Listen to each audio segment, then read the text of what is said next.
नमस्कार दोस्तों अब परीक्षा तो नजदीक आ गई। मैं आपका टाइम नहीं खराब करना चाहूंगा, ना ही कोई बात बोल के टाइम खराब करना चाहूंगा, क्योंकि अब मेरा कोई हक नहीं बनता कि बेवजह मैं ये कहूं कि हम स्लोली चलेंगे। ये कोई मतलब नहीं है। पूरी हिस्ट्री की प्रूफ रीडिंग मारता हूं मैं, पूरी इतिहास की।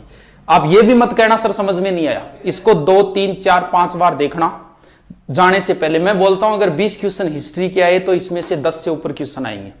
पूरी आज प्रूफ रीडिंग कर रहे हैं हम, ना कि मैं आपको समझा रहा हूं, मैं तो बस आपको रीडिंग मरवा रहा हूं इतिहास की। चलो शुरू करते हैं। हिस्ट्री के अंदर सबसे पहले क्या देखना है? सबसे पहले हमारे आएंगे राजवंश। 1 मिनट दोस्तों, इधर रख देता हूं मैं इनको।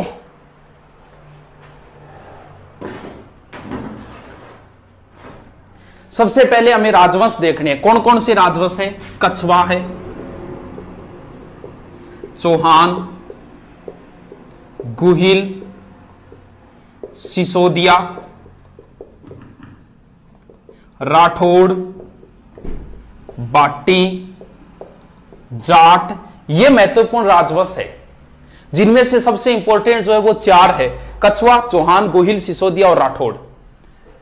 इनसे भी कई बार प्रश्न आता है, लेकिन ज्यादा इनसे उठाता है। इसके बाद में जो टॉपिक बचे हैं, किसान आंदोलन है, एकीकरण है, सभ्यता वगैरह, उनसे प्रश्न। तो मैं सारा रीडिंग मारता हूं, प्रूफ रीडिंग मारता हूं, इसको 2-3 बार आप देखना। सबसे पहले हम उठा लेते हैं कछवा राजवंश। कछवा राजवंश के सारे शासक लिखता हूं एक साइड में, फिर देखते हैं। सबसे पहले है तेजकर्ण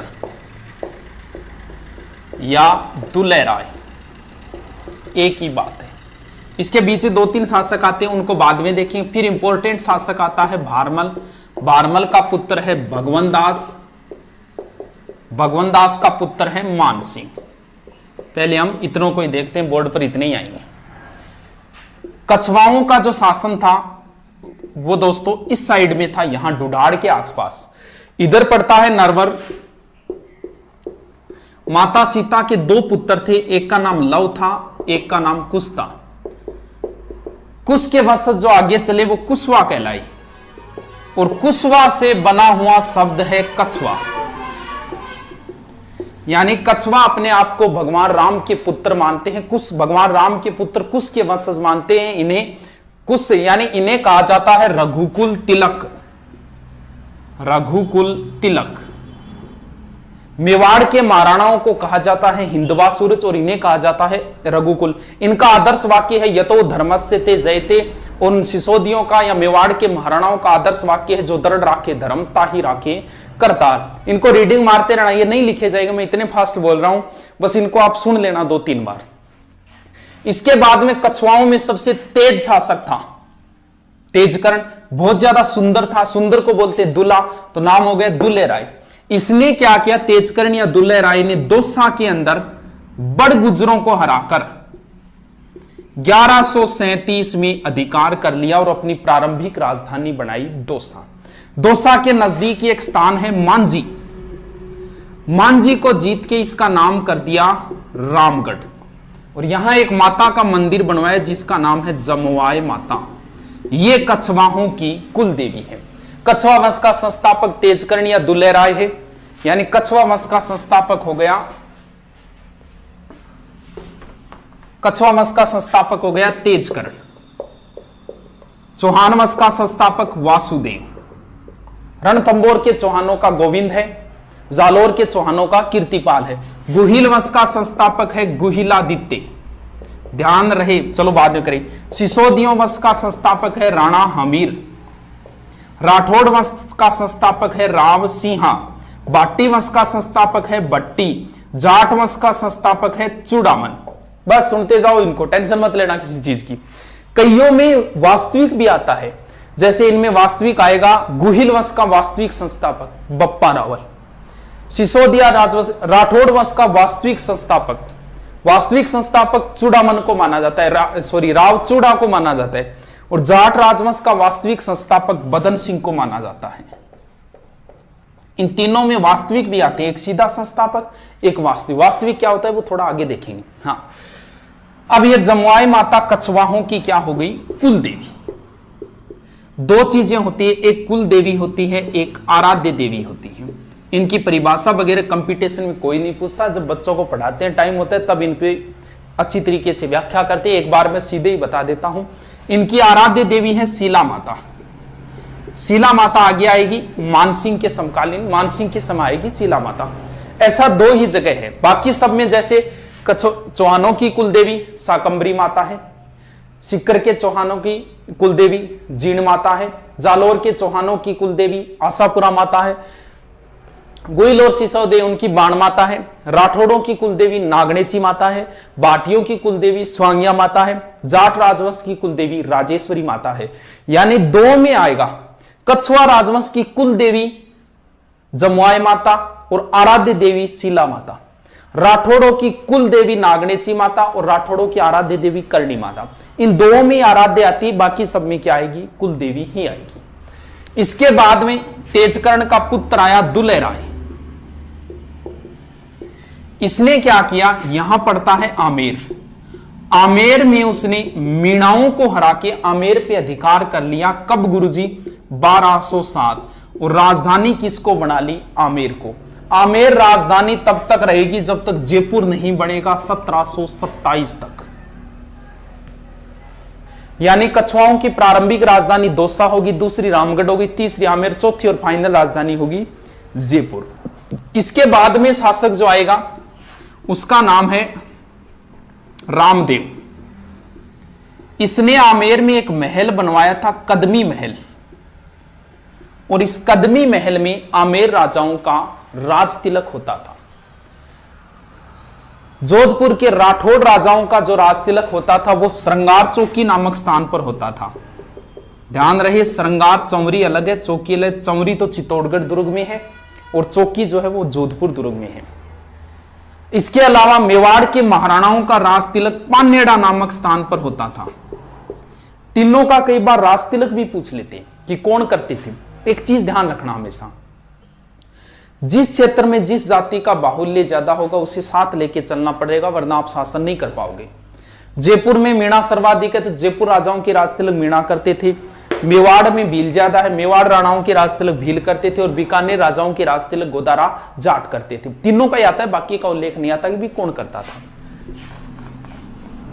आगे देखते हैं, बस इनको 2-3 बार पढ़ना। आप पहली बार इसको देखना, अगर दूसरी बार शॉर्ट में नोट्स बनाओ तो दूसरी बार बनाना। इसके बाद में आएगा पृथ्वीराज कछुआ। पृथ्वीराज कछुआ इसने आमेर को 12 भागों में बांट दिया और आमेर 12 कोटड़ी नाम से प्रसिद्ध हुआ। और खानवा युद्ध में सांगा की सहायता के लिए पृथ्वीराज कछुआ गया था, वो हम सांगा के संदर्भ में पढ़ेंगे। इसके बाद में जो शासक है वो है भारमल। भारमल का एक ही प्रश्न है ज्यादा इंपॉर्टेंट, वही पूछा गया। आमेर का शासक भारमल है और उस समय दिल्ली का था अकबर। भारमल 1556 में मजनू खां के सहयोग से अकबर से मुलाकात हुई, कोई समाधान नहीं हुआ था। अकबर जियारत के लिए, जियारत क्या होती है? ये जात होती है एक तरीके, हम जात बोल देते हैं, जैसे हम हनुमान जी के जाए वो जात है और मुस्लिम भाषा में जियारत है। इसने एक नीति अपनाई थी सुलह कुल, वो नीति वगैरह नहीं पढ़ेंगे, अपने प्रश्नों पे आते हैं सीधे। अकबर जियारत के लिए अजमेर जा रहा था ख्वाजा साहब के, और यहां सांगानेर में रुका। और सांगानेर में भारमल अकबर से मिलने के लिए आया 1562 में और अधीनता स्वीकार की। सबसे ज्यादा जो इसका प्रश्न भारमल का आज तक पूछा गया वो यही पूछा गया। मुगलों की अधीनता स्वीकार करने वाला राजस्थान का प्रथम शासक भारमल। प्रथम शासक भारमल, प्रथम रियासत आमेर और प्रथम वंश कछुआ। इसके बाद में जियारत के बाद में जब अकबर वापस जा रहा था तो यहां सांबर में हिंदू मुस्लिम रीति रिवाज से जोधा और अकबर का विवाह हुआ था। पीछे सेकंड ग्रेड में यह प्रश्न आया था कि जोधा और अकबर की विवाह स्थली रही है सांबर। इसके बाद में भारमल मुगल दरबार में ये अधीनता स्वीकार कर ली थी, कुछ ना कुछ गिफ्ट देंगे। इन्होंने भारमल को 5000 की मनसबदारी दी। ये राजस्थान का प्रथम मनसबदार है। प्रथम अधीनता स्वीकार करने वाला भी भारमल है, वैवाहिक संबंध करने वाला भी भारमल है और राजस्थान का प्रथम मनसबदार भी भारमल है। सर मनसबदार क्या है? ये एक प्रथा है जो मुगलों ने मंगोलों से ली थी, यानी इससे पद का पता चलता था। नीचे से नीचे मनसबदारी 10 की और ऊपर से ऊपर होती थी 10,000 की। 5000 से ऊपर की मनसबदारी सिर्फ शहजादों को मिलती थी, जबकि जहांगीर सलीम को मनसबदारी 12,000 की थी। यह राजस्थान का पहला मनसबदार है भारमल 5000, और भगवंत दास को भी मनसबदारी मिली थी 5000 की। मान सिंह को सर्वाधिक मिली थी 7,000 की पहली बार। अकबर के दरबार में दो ही व्यक्तियों को 7,000 की मनसबदारी थी, एक मान सिंह को, एक मिर्जा अजीज कोका को। इसके बाद बारमल में एक कस्बा भी बसाया था दौसा के अंदर, लवाण कस्बा, और एक मस्जिद भी बनवाई थी जयपुर में, आमेर में जामा मस्जिद। जयपुर तो अभी बना नहीं है, ठीक है। भगवान दास की विशेष बात नहीं, एग्जाम में कभी नहीं पूछी गई है। महाराणा प्रताप को समझाने के लिए तीसरे अभियान के रूप में गए थे और चित्तौड़गढ़ के तीसरे साके के समय अकबर के साथ थे भगवान दास जी। इसके बाद में भगवान दास जी की पुत्री थी जिनका नाम था मानबाई, इनका विवाह सलीम से हुआ जिनसे खुसरो का जन्म हुआ। इसके बाद में जो इंपॉर्टेंट शासक आता है वो है मान सिंह।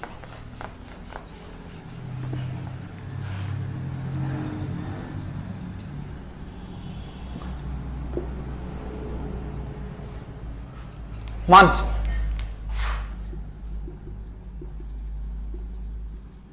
ऊपर कौन है? अकबर। देखो, मान सिंह जब बच्चा था तभी चला गया था अकबर के दरबार में, लगभग 11-12 वर्ष की उम्र में। पहली बार मुलाकात हुई और पहली बार मान सिंह अकबर के साथ रणथंबोर अभियान पे गया था, सुरजनहाड़ा था, वहां उन्होंने चतुरता दिखाई। मान सिंह बचपन में चला गया था, बहुत लंबी सेवा की, लगभग 50 से 55 वर्ष। इतनी लंबी सेवा करने का मतलब पुत्र, अकबर इन्हें अपना पुत्र मानता था, फर्जंद मानता था। एग्जाम में फर्जंद ही पूछा जाएगा, पुत्र नहीं पूछा जाएगा। फर्जंद उपाधि किसकी थी, किसने दी? मान सिंह को। मान सिंह को छोटे मोटे अगर काउंट कर दे तो 67 युद्धों में भाग लिया था मान सिंह ने, और मान सिंह पुत्र के समान था। तो मुगल दरबार में, अकबर के दरबार में जो नवरत्न थे, उन नवरत्नों में भी मान सिंह का स्थान था। सर नवरत्न कौन कौन से थे? सीधा सूत्र याद रख लेना, बात में MDH। इसका जो प्रश्न आता है वो हमेशा ऐसे आता है, निम्न में से नवरत्नों में शामिल नहीं था। बात में MDH। बी का मतलब भगवान दास,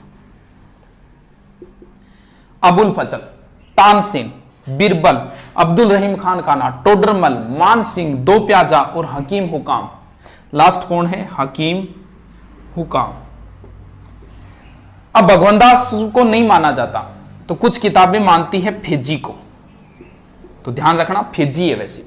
और हकीम हुकाम ऑप्शन नहीं हो तो होगा फकीर अजीबुद्दीन, ये थोड़ा सा ध्यान रख लेना। अब देखो, मान सिंह को काबुल का सूबेदार बनाया गया। कुंवर मान सिंह है, ध्यान रखिए, अभी तक राजा नहीं बना है, कुंवर मान सिंह है। काबुल का सूबेदार बनाया गया। काबुल से जब वापस आ रहे थे तो बीच में आता है लाहौर। लाहौर से मान सिंह राजस्थान में एक कला लेके आए थे जिन्हें बोलते हैं blue pottery. Black pottery Kota की है, कागजी पोट्री अलवर की है और ब्लू पोट्री है जयपुर की। और ब्लू पोट्री का प्रसिद्ध कलाकार है कृपाल सिंह शेखावत। फिर मान सिंह को सूबेदार बनाया गया था बिहार का, पटना का। बिहार के अंदर अभी कुंवर मान सिंह ये राजा नहीं बने, और जब बिहार में थे तब इनके पीछे से पिता की मृत्यु हो गई भगवान दास की। नियम ये होता है कि वारिस जहां कहीं भी हो, राजगद्दी खाली नहीं रहनी चाहिए, उनका राज तिलक कर दो। तो मान सिंह का पहली बार राज तिलक जो है वो पटना बिहार में हुआ था। इसके बाद में मान सिंह जी को 3 बार सूबेदार बनाया गया बंगाल का। बंगाल को मान सिंह जी ने 3 भागों में बांटा और बंगाल में मान सिंह जी के 3 पुत्र मारे गए। 3 बार सूबेदार, 3 पुत्र मारे गए, 3 भागों में बांटे। 3 भागों के नाम बताओ सर।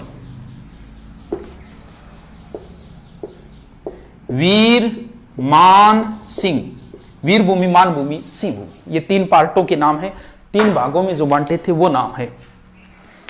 3 पुत्र मारे गए तो उनमें से एक ही पुत्र का नाम याद रखना है जिसका नाम है जगत सिंह। क्यों गुरुजी? जगत सिंह की याद में मान सिंह की पत्नी और जगत सिंह की मम्मी कनकावती ने जगत शिरोमणि मंदिर बनवाया था। बताते हैं ये जगत शिरोमणि मंदिर में भगवान कृष्ण की मूर्ति है, वह मूर्ति है जिसकी बचपन में मीरा पूजा करती थी। इसके बाद में बंगाल का क्लाइमेट सेट नहीं हुआ था मान सिंह, तो बंगाल की देखरेख अजमेर रहकर की थी। इसके बाद में यहां जो शासक था एक केदार सिंह, बताते हैं केदार के पास शिला माता की मूर्ति थी। शिला बोलते हैं पत्थर को, वैसे पत्थर के ऊपर मूर्ति है तो शिला माता नाम है। अलग अलग कहानियां आती है शिला माता की, हम शॉर्ट में जो पर्सन है वो ध्यान रखते हैं, कहानियां तो फुर्सत के समय की होती है। शिला माता जो है, बताते हैं शिला माता की विशेषता थी, अगर शिला माता की पूजा करके कोई मैदान में आ जाए तो उसकी निश्चित जीत होगी। और मानसिंह जी ने बीच में विदन डाला और शिला माता की मूर्ति छीन ली। कुछ बताते हैं केदार को हराया, इसने अपनी पुत्री का विवाह किया मानसिंह से और शिला माता की मूर्ति दे दी थी। और शिला माता की मूर्ति मानसिंह जी ले आए आमेर में और यहाँ मंदिर बनवाया शिला माता। शिला माता की विशेषता यह है कि इनके 2.5 प्याला शराब चढ़ता है। वैसे जिन माता की भी 2.5 प्याला चढ़ता है। 2.5 शाखा जैसलमेर के है और 2.5 दिन का झोंपड़ा अजमेर के अंदर है। इसके बाद में अकबर के बाद में बादशाह बन गया जहांगीर। जहांगीर से विद्रोह किया था इसके पुत्र खुसरो ने। खुसरो मानसिंह का भांजा था और खुलकर पक्ष लिया था मानसिंह ने खुसरो का।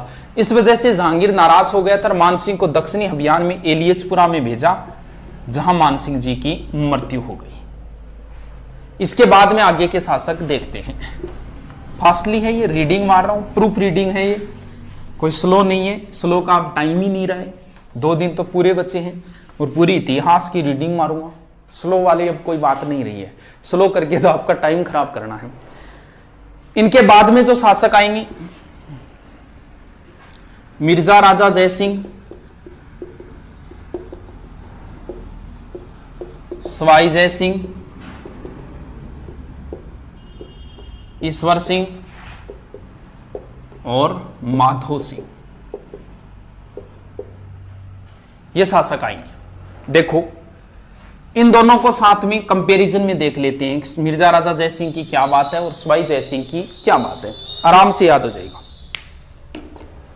देखो हमेशा ध्यान रहे, इन दोनों का जब भी प्रश्न आएगा दोनों ऑप्शन देगा। जैसे वो आपसे पूछेगा बिहारी किसके दरबार में था तो दोनों ऑप्शन देगा।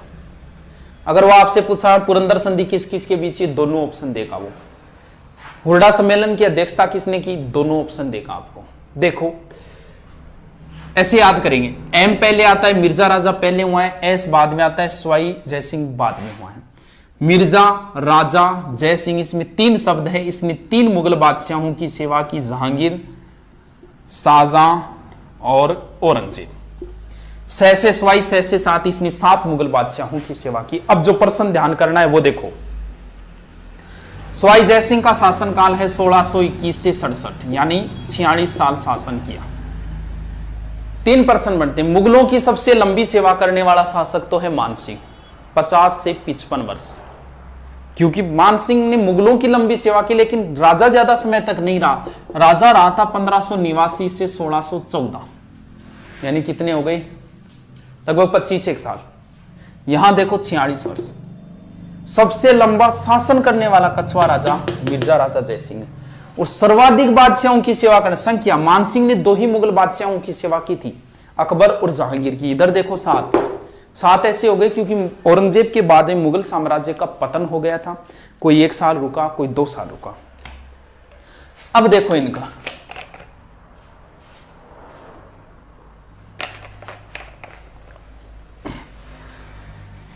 मिर्जा राजा जयसिंह, ये बीच वाला शाहजहां गंधार अभियान पे जाते समय मिर्जा राजा की उपाधि थी।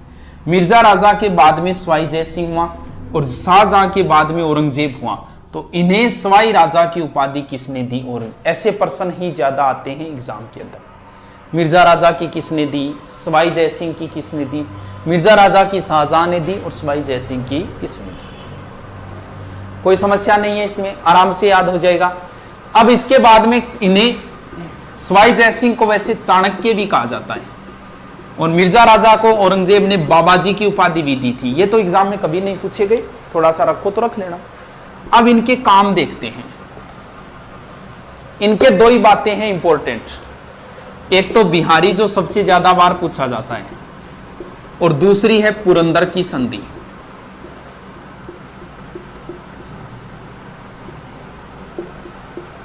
प्रश्न फिक्स है, बिहारी किसके दरबार में था, मिर्जा राजा जयसिंह, पहले वाले के, सवाई के नहीं। बिहारी ने बिहारी सतसई लिखी थी। बिहारी के 1-1 दोहे पर मिर्जा राजा इन्हें 1-1 स्वर्ण मुद्राएं दिया करता था और इन्हें काली पहाड़ी की जागीर भी दी थी। बस एग्जाम की दृष्टि से इतना ही है, बिहारी किसके दरबार में था। पुरंदर की संधि 22 जून या 16 जून दोनों ही सही है, 1665, वेरी इंपॉर्टेंट संधि। शिवाजी को 44,000 सेना लेके गया था, औरंगजेब ने भेजा था मिर्जा राजा जयसिंह को 44,000 सेना देके, और शिवाजी को पुरंदर के किले में घेर लिया। इसके बाद में संधि हुई। संधि के तहत 35 में से 23 दुर्ग औरंगजेब को दिए थे, यह प्रश्न पूछा जा चुका है। और मिर्जा राजा के कहने पर ही शिवाजी औरंगजेब से आगरा के किले में मिलने गए थे, जिन्हें औरंगजेब ने कैद कर लिया था। 1666 की बात है। शिवाजी अपने स्थान पे हिरोजी फरजंद हमशक्ल था, उनको सुलाकर वहां से फरार हो गए थे। तो ये संधि बहुत इंपॉर्टेंट संधि है। पुरंदर की संधि 22 जून 1600 पीछे पुलिस में आई थी, 1665 है, और 35 में से 23 दुर्ग दिए। सवाई जयसिंह की कई डेटें इंपॉर्टेंट है, 1708, 1727, 1734, 1740।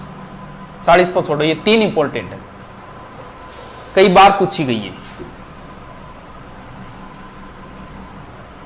1708 में क्या है? 1708 में एक समझौता है देबारी। देबारी पड़ता है उदयपुर में। छोटी सी बात है, जल्दी से बता देता हूं। समझौता आपको नहीं पूछे, ज्यादा ज्यादा डेट ही है। यहां का शासक जयसिंह, मारवाड़ का था अजीत सिंह, और मेवाड़ का था अमर सिंह सेकंड।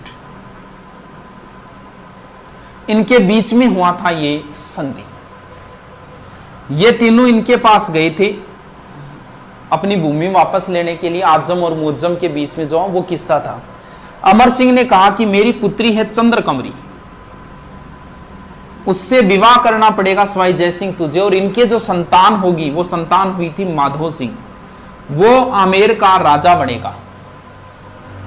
इसने संधि मान ली, लेकिन सवाई जयसिंह के पहले पुत्र का जन्म हो गया था ईश्वर सिंह का, और नियम यह होता है कि राजा का बड़ा पुत्र ही राजा बनेगा। इस वजह से, इस एक समझौते की वजह से आमेर के अंदर भावी, आमेर नहीं बाद में जयपुर हो जाए, जयपुर के अंदर भावी उत्तराधिकारी युद्ध प्रारंभ हो गया था। ईश्वर सिंह और माधव सिंह आपस में लड़ना शुरू हो गए थे, दोनों सौतेले भाई। इस वजह से थोड़ी सी इंपॉर्टेंट है देबारी समझौता।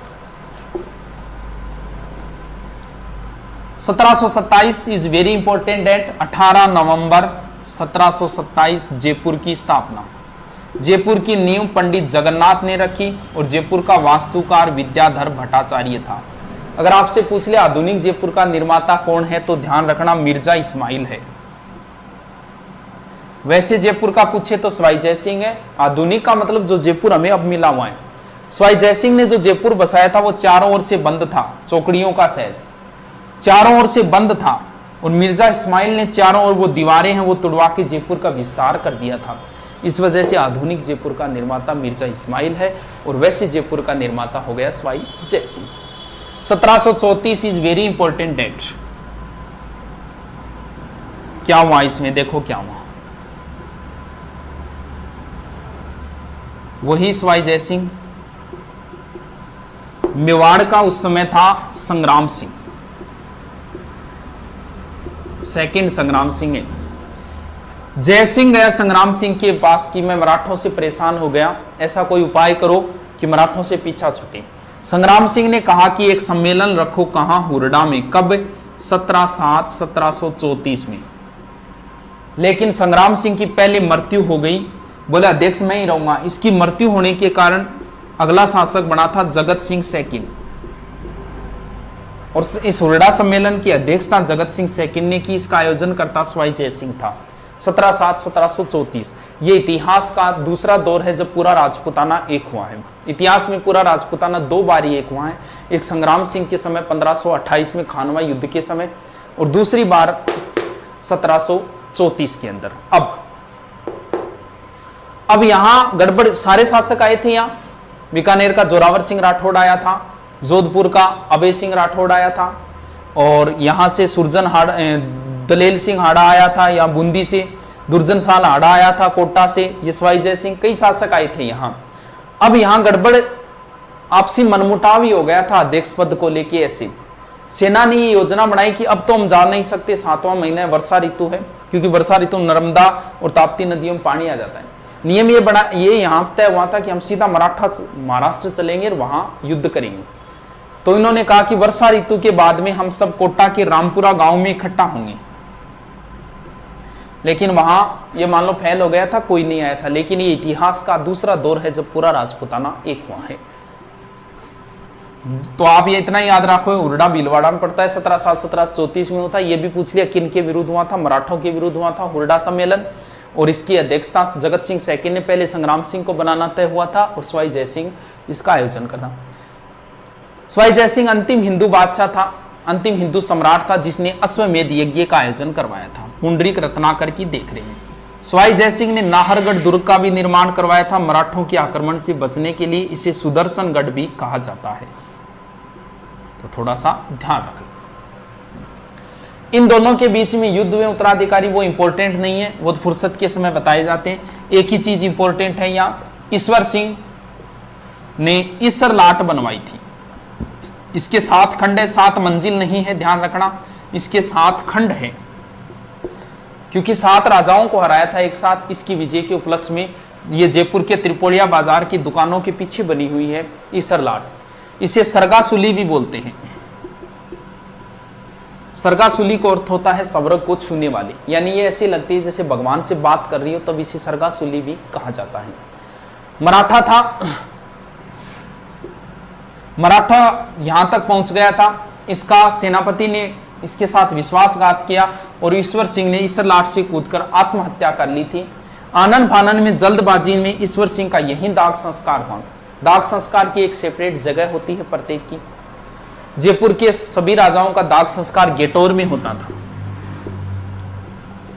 ईश्वर सिंह को छोड़कर बाकी सभी राजाओं की छतरियां गेटोर में है। कछवाओं की गेटोर में हो गई। मेवाड़ के महाराणाओं का दाग संस्कार आहड़ में होता था, जिसे महासतियों का टिल्ला बोलते हैं। राठौड़, जोधपुर के राठौड़ों का कागा की छतरियां हैं। बीकानेर वालों की देवकुंड की छतरियां हैं। और जैसलमेर के राजाओं की छतरियां हैं बड़ा बाग जैसलमेर के। इसके बाद में बाकी का तो उल्लेख नहीं आता। कोटा की है सारबाग की छतरियां। ये लिख लेना, मैं जल्दी जल्दी बोल रहा हूं। यानी हमने कितने पढ़ लिए, अब 2-3 एक और बचे हैं। कौन कौन से बचे हैं? आज तक पूछिए सवाई जी। ईश्वर सिंह, माधो सिंह, इसके बाद में है प्रताप सिंह, जगत सिंह, राम सिंह, माधो सिंह। ये माधो सिंह सेकंड है और लास्ट है मान सिंह। मान सिंह सेकंड है। Pratap Singh is very important. Pratap Singh की एक उपाधि है ब्रजनिधि। ध्यान रहे, ब्रजराज, ब्रज का राजा, ब्रज के राजा थे जाट। ये जाट शासक बदन सिंह की उपाधि है ब्रजराज, जबकि ब्रजनिधि उपाधि प्रताप सिंह जी की है। इनके समय तमाशा लोकनाट्य भी प्रारंभ हुआ था। इनकी सबसे अच्छी करती वो ये है। ये क्या है सर? ये हवा महल है, 5 मंजिला है। नाम याद करो तो कर लेना, शरद रतन विचित्र हवा प्रकाश। शरद रतन विचित्र और प्रकाश और हवा, लास्ट है हवा मची। 953 खिड़कियां, 152 झरोके इसके अंदर। इसका शिल्पी था लालचंद। हवा महल की नींव नहीं है, गागरोन दुर्ग के भी नींव नहीं है, इसके भी नींव नहीं है। जैसलमेर दुर्ग में चुनने का प्रयोग नहीं हुआ है और चोमू का दुर्ग भूमिगत दुर्ग है। ये थोड़े से अटपटे से, थोड़ा ध्यान रख लेना। इनको 22 संख्या बहुत पसंद थी। 22 ही विद्वान थे, 22 ही कवि थे इनके दरबार में, जिन्हें बोलते हैं गंधर्व 22। ये थोड़ा ध्यान रखना। गंधर्व जैसे नवरत्न थे ना, वैसे गंधर्व 22 प्रताप सिंह के दरबार में थे और इनके संगीत गुरु चांद खां थे। जगत सिंह को जयपुर का बदनाम राजा कहा जाता है। रसकपुर की वेश्या के कारण बताते हैं, ऐसा कोई किस्सा आता है इनका, फुर्सत में बताने वाले किस्से हैं। तो जगत सिंह को बदनाम राजा भी कहा जाता है जयपुर का। और जगत सिंह के समय एक छोटा सा युद्ध हुआ था, गिंगोली का युद्ध, 1807। गिंगोली पड़ता है पर्वतसर नागौर के अंदर। लंबी कहानी है, थोड़ा सा बस इतना ही याद रख लेना। मारवाड़ के मानसिंह और जगत सिंह के मध्य हुआ था। राम सिंह बहुत इंपॉर्टेंट है। Ram Singh second, school, college, घर, बांध, बाग, हॉल, सिनेमा हॉल और कलर, ये सब राम सिंह के। 2-3 बार बोलोगे ना, स्कूल, कॉलेज, घर, बांध, बाग, hall, home, cinema hall, colour, सब राम सिंह ने करवाए थे।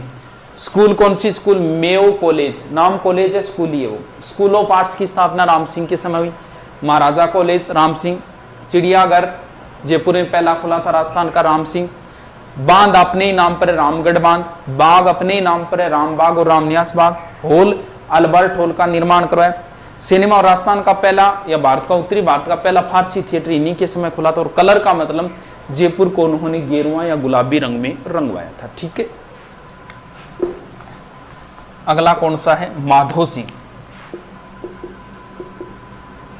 सेकंड, 2 और 9, इन्होंने नाहरगढ़ में अपनी पासवान रानियों के लिए 9 महल बनवाए थे माधो सिंह ने। और क्या है, ये इंग्लैंड जा रहे थे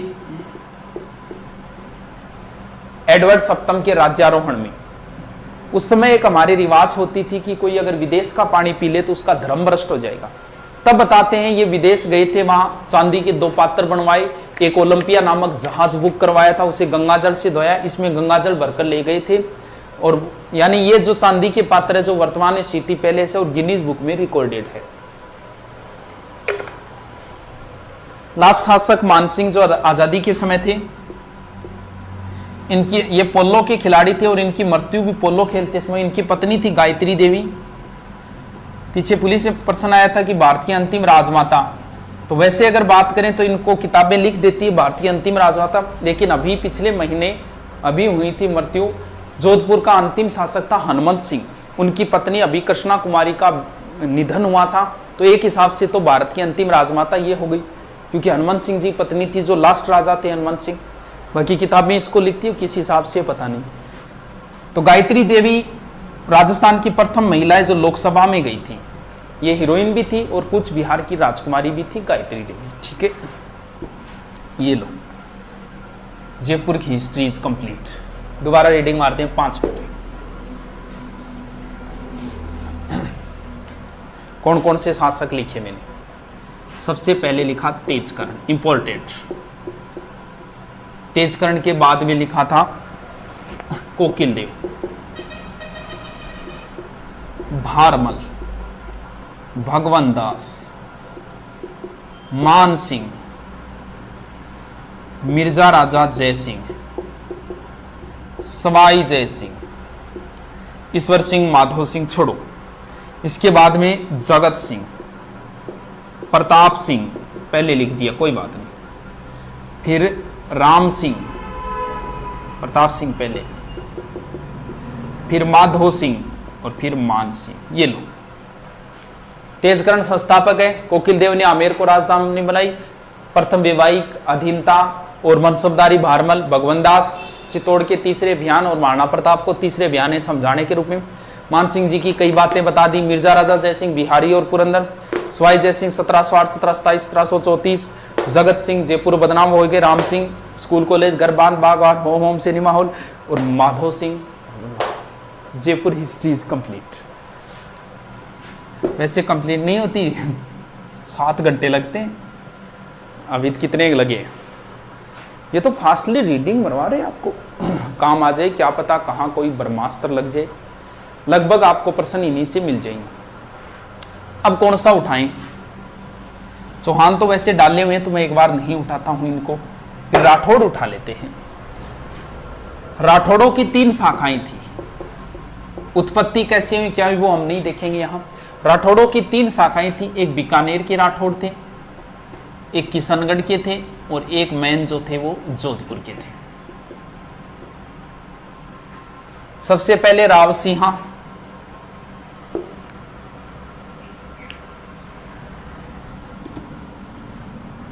राव सिंहा, उसके बाद दूहड़, फिर चूड़ा, चूड़ा का पुत्र है रणमल, कान्हा भी है। रणमल के बाद में है जोधा, जोधा के बाद में है सातल देव। पहले तो इतनों का देखते हैं। अभी राव सिंहा कहां आए क्या आए इनका उल्लेख एक बार नहीं करेंगे। सीधे सीधे है राठौड़ वंश का संस्थापक राव सिंहा। दूहड़, दूहड़ कर्नाटक से एक माता की मूर्ति लाया था जिसे बोलते हैं चक्रेश्वरी माता, और दूसरा नाम है नागणेची माता। और वहां से लाके नागणेची माता की मूर्ति नगाना में लगाई। नगाना पड़ता है बाड़मेर। ध्यान रखना, एक नारायणी माता अलग है, नागणेची माता अलग है, नारायणी माता अलग है। नारायणी माता नाइयों की कुलदेवी है जिनका मंदिर बरवा डूंगरी पहाड़ी अलवर में है, और नागणेची माता राठौड़ों की कुलदेवी है जिनका मंदिर दूहड़ ने बनवाया था, यानी कर्नाटक से दूहड़ मूर्ति लेके आया था। तो दूहड़ की इतनी बात है। मंडोर जो है वो पहले गुर्जर प्रतिहारों के अधीन था, प्रतिहार शासक था इंदा, इसके अंडर में था, और तुर्कों ने अधिकार कर लिया। चूड़ा ने सहायता की, कैसे की क्या की वो लंबी कहानी है, लेकिन सीधा बता देता हूं। चूड़ा ने सहायता की प्रतिहार शासक इंद्रजीत की, और प्रतिहार शासक खुश होकर अपनी पुत्री का विवाह चूड़ा से किया, और मंडोर इन्हें दहेज में दे दिया, और राठौड़ों की प्रारंभिक राजधानी हो गई मंडोर। यानी राठौड़ों की प्रारंभिक राजधानी क्या थी? मंडोर थी। इसके बाद में रणमल, इनकी स्टोरी मेवाड़ में आती है। मेवाड़ में कुंभा ने भारमली के सहयोग से मरवा दिया था रणमल को। इसके बाद में जोधा है। अब देखो, राठौड़ वंश का संस्थापक राव सिंहा, राठौड़ वंश का वास्तविक संस्थापक चूड़ा, यानी राव चूड़ा। अब एक चीज और देखो, सामंत प्रथा मतलब नौकर चाकर रखना, यानी मारवाड़ में सामंत प्रथा की शुरुआत किसने की? चूड़ा ने, जबकि सामंत प्रथा का वास्तविक संस्थापक माना जाता है जोधा को, जबकि इतिहासकार ये कहते हैं जोधा ही मारवाड़ का पहला प्रतापी शासक है। तो इसके बाद में जोधा ने क्या किया? कुंभा के समकालीन है, आवड़ा बावड़ा की संधि हुई, वो कुंभा के समय देखेंगे। अब जोधा ने सोचा कि भी मंडोर तो सुरक्षित ने कोई बढ़िया दुर्ग बनाई, तो एक बाबा रहता था चिड़ियानाथ। जोधा यहां आया और बाबा जी से कहा कि आप ये स्थान छोड़ दो, कोई दूसरी जगह मैं आपको दे दूंगा और यहां मैं दुर्ग बनाऊंगा, लेकिन बाबा ने मना कर दिया। अब जिदबाद के अंदर बाबा बोला ठीक है तू दुर्ग तो बना ले, कोई बात नहीं, लेकिन जैसे ही नींव रखेगा यहां का पानी सूख जाएगा। तब जोधा की टेंशन शुरू हो गई। तब किसी ने राय दी कि आप इस दुर्ग की नींव करणी माता से रखवाओ। तो करणी माता का नाम उस समय बचपन का नाम रिधिबाई था।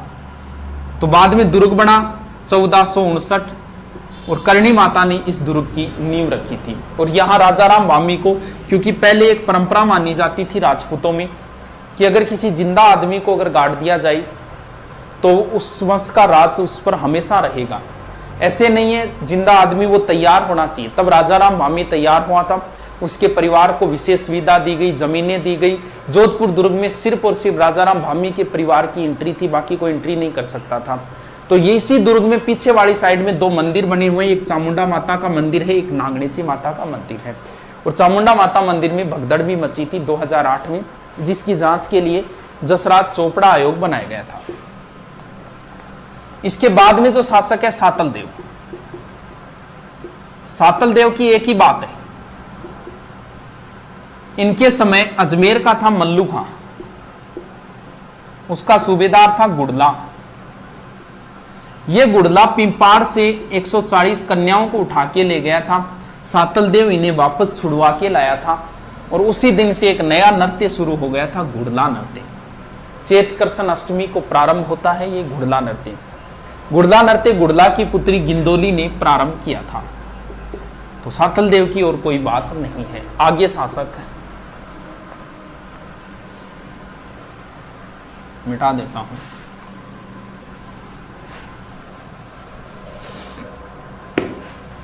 आगे शासक राव गंगा, मालदेव, चंद्रसेन, मोटा राजा उदय सिंह,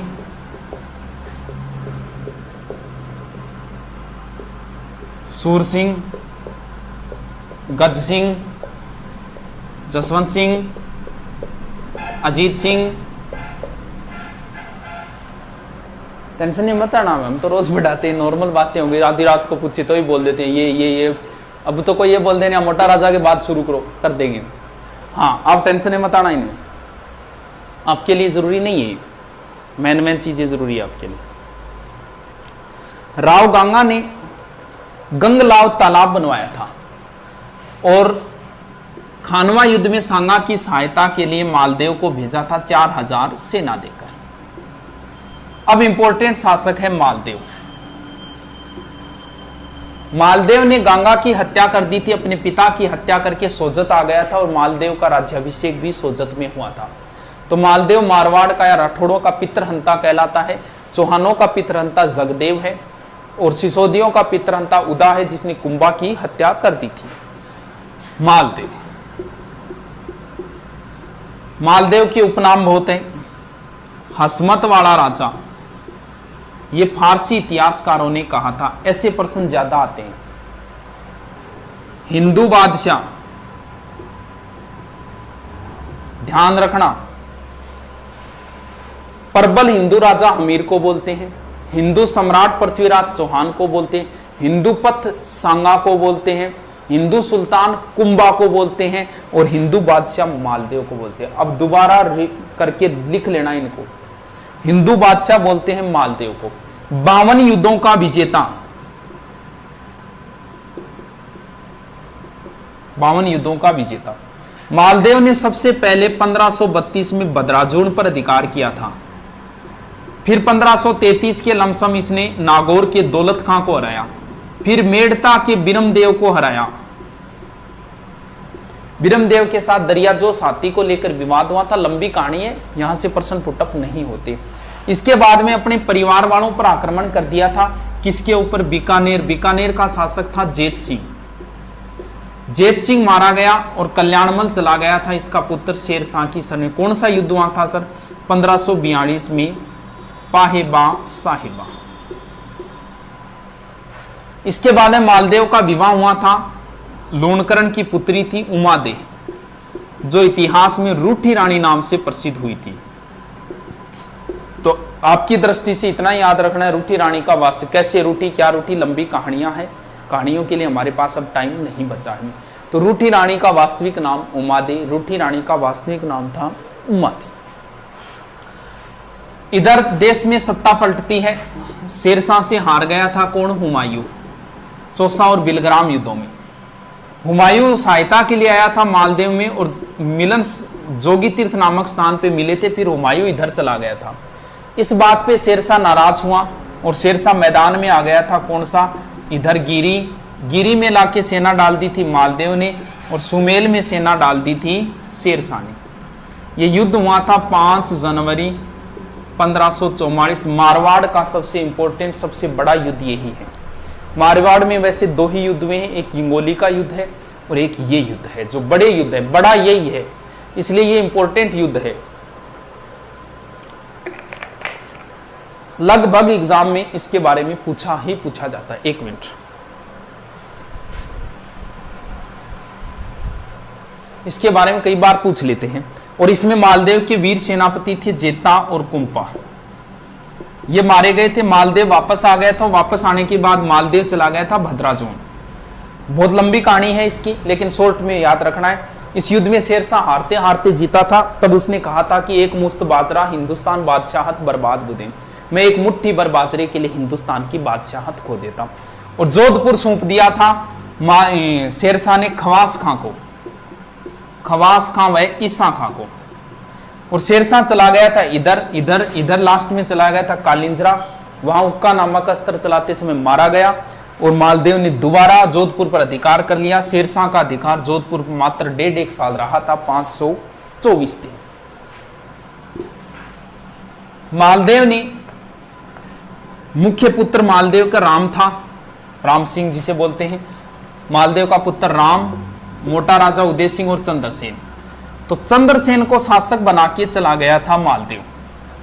चंद्रसेन एक इंपॉर्टेंट शासक है एग्जाम की दृष्टि से, क्योंकि मुगलों का विरोध करने वाला प्रथम व्यक्ति है। चंद्रसेन के समय राम चला गया था अकबर के दरबार में। अकबर ने सेना भेजी हुसैन कुल्ली खां के नेतृत्व में और चंद्रसेन आ गया था कहां? इधर वाली साइड में, यानी सिवाना। सॉरी, पीछे क्या बता दिया। मालदेव गया था सिवाना और चंद्रसेन आ गया था भद्राजोन।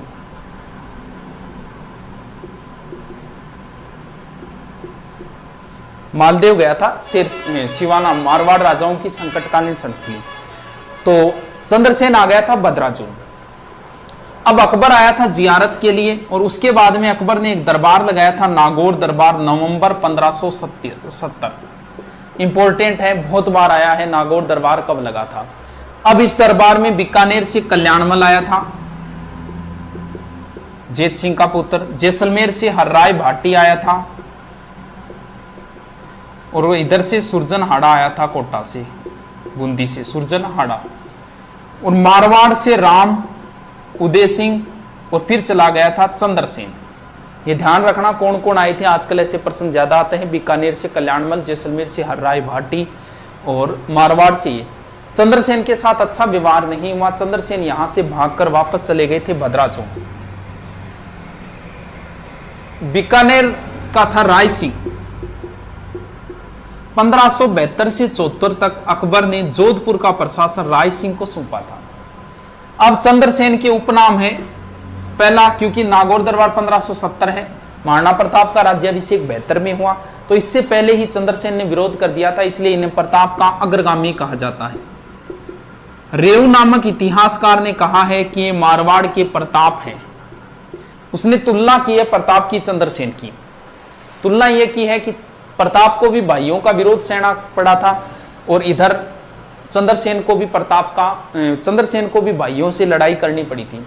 महाराणा प्रताप के भी जंगलों में भटके थे, खाने पीने की व्यवस्था नहीं हुई थी, वैसी ही हालत बताते हैं चंद्रसेन की हुई थी। चंद्रसेन को जैसलमेर पोखरण दुर्ग हर्राय बाटी को 12,500 रुपये में किराए दिया था, 1 लाख फदिया के, और अपने गहने वगैरह भी चंद्रसेन को बेचने पड़े थे। इसके बाद में चंद्रसेन सिवाना आए, फिर यहां एक स्थान है संचियाप। संचियाप में चंद्रसेन की मृत्यु है। चंद्रसेन की छतरी भी यहीं पड़ती है, सारण की पहाड़ी पाली में। इसके बाद में शासक बना है मोटा राजा उदय सिंह। मोटा राजा की उपाधि अकबर ने दी थी, क्योंकि अकबर के समकालीन है। बात इतनी सी है, मोटा राजा का एक पुत्र था किशन सिंह, जिसने 1609 में किशनगढ़ बसा दिया, राठौड़ों की एक नई रियासत। मोटा राजा उदय सिंह मारवाड़ के प्रथम शासक है, जिसने मुगलों की अधीनता स्वीकार की और वैवाहिक संबंध किए। इन्होंने अपनी पुत्री का विवाह किया जगत गुसाई या जोधाबाई का, और उनका जो पुत्र हुआ था इतिहास से आगे, उसका नाम था खुर्रम या शाहजहां। आगे देखते हैं फिर सूरसिंह, गजसिंह। सूरसिंह की कोई बात नहीं, इसे सवाई राजा की उपाधि है। गज सिंह को दल थम्मन की उपाधि जहांगीर ने दी थी। दल पंगुल उपाधि पृथ्वीराज चौहान की है, और दल थम्मन जो उपाधि है वो है गज सिंह की। इसके बाद में जसवंत सिंह, अंतिम स्वतंत्र प्रवर्ती के शासक माने जाते हैं जसवंत सिंह। जसवंत सिंह के समय मुगल बादशाह शाहजहां थे। शाहजहां के 4 पुत्र लड़ रहे थे, लास्ट में जो 2 थे, दारा और औरंगजेब। इनके बीच में 2 युद्ध हुए थे, एक तो धर्मत का युद्ध और एक दोराई का युद्ध 1658 और 59। जसवंत सिंह जो थे वो शाहजहां की तरफ से लड़े थे, दारा की तरफ से लड़े थे, धर्मत की युद्ध। इस युद्ध में घायल हो गए थे, इन्हें बाहर निकाला। जब जोधपुर वापस आए तो बताते हैं इनकी पत्नी थी हाड़ी रानी कर्मेती, उसने दुर्ग के दरवाजे नहीं खोले थे। इतिहासकार इस बात का खंडन करते हैं, लेकिन हम मान लेते हैं इस बात को, ठीक है। जसवंत सिंह के मृत्यु होने पर औरंगजेब ने कहा था कि आज कुफ्र का दरवाजा टूट गया। कुफ्र बोलते हैं धर्म विरोधी, कोई कुफ्र काम नहीं करना चाहिए, यानी धर्म के विरोध काम नहीं को। आज कुफ्र का दरवाजा, कुफ्र से संबंधित 2 डायलॉग है। एक डायलॉग तो रणथंबोर दुर्ग अलाउद्दीन की विजय के बाद में अमीर खुसरो ने कहा था कि आज कुफ्र का गढ़ इस्लाम का घर हो गया, और एक ये है जसवंत सिंह की मृत्यु पर औरंगजेब ने कहा आज कुफ्र का दरवाजा टूट गया। जसवंत सिंह के दरबार में 2 व्यक्ति थे, मुहनोत नैन सिंह, बहुत इंपॉर्टेंट है, और एक थे दुर्गादास राठौड़। दुर्गादास राठौड़। मुहनोत नैन सिंह ने नैनसीरी खयात लिखी और मारवाड़ रे परगनारी विगत लिखी। मारवाड़ रे परगनारी विगत को मारवाड़ का गजेटियर बोलते हैं। मारवाड़। मुनोत नैनसीरी ख्यात को विश्वसनीय ख्यात मानी जाती है। ये ख्यात लिखने का काम चारण और भाटों का था। ये एकमात्र ऐसी ख्यात है जो चारणों ने नहीं लिखी। मुनोत नैनसीरी जो ख्यात है, उस ख्यात में कहीं भी है शब्द का प्रयोग नहीं है। नैनसी ने इस ख्यात में राजपूतों की 36 शाखाओं का वर्णन किया है, जबकि नैनसी ने गुर्जर प्रतिहारों की 26 शाखाओं का वर्णन किया है। इसमें प्रत्येक गांव की जनसंख्या का भी वर्णन है, इसलिए नैन्सी को राजस्थान जनगणना का अग्रज माना जाता है। दुर्गादास राठौड़ ये आस्करण के पुत्र थे और इनके दरबार में थे। बाद में अजीत सिंह के संरक्षक बने थे। अजीत सिंह को नूरगढ़ के महल से गोराधाय के सहयोग से बचा के लाए थे। गोराधाय को मारवाड़ की पन्नाधाय कहा जाता है और दुर्गादास को अणबिंद्या मोती कहते हैं और चंद्रसेन को भूला बिसरा राजा कहते हैं। The forgotten king of Marwar तो चंद्रसेन, भूला बिसरा यानी इतिहासकार भूल गए। इतिहासकारों ने चंद्रसेन को महत्व नहीं दिया, जो महत्व महाराणा प्रताप को दिया वो चंद्रसेन को नहीं दिया, भूल गई।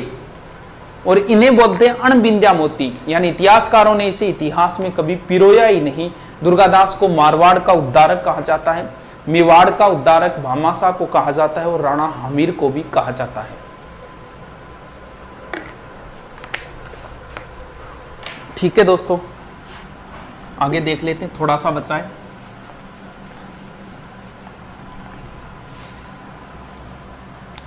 अभय सिंह,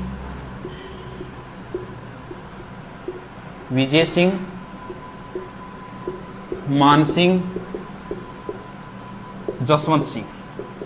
ये जसवंत सिंह सेकंड है, इंपॉर्टेंट शासक इतने। अभय सिंह के समय एक ही घटना हुई थी, खेजड़ली की घटना 1730 में, जिसके बारे में एक वीडियो मैंने बता रखा है। विजय सिंह की पासवान रानी थी गुलाब राय। वीर विनोद के लेखक श्यामलदास ने इन्हें मारवाड़ की नूरजहां कहा है। मान सिंह एक सन्यासी राजा थे, इन्हें सन्यासी राजा कहा जाता है क्योंकि ये नाथ संप्रदाय को मानते थे। अंग्रेजों की इनके साथ कम बनती थी क्योंकि अंग्रेजों ने नाथों को परेशान किया, तो ये दुखी हो गए थे इस बात से।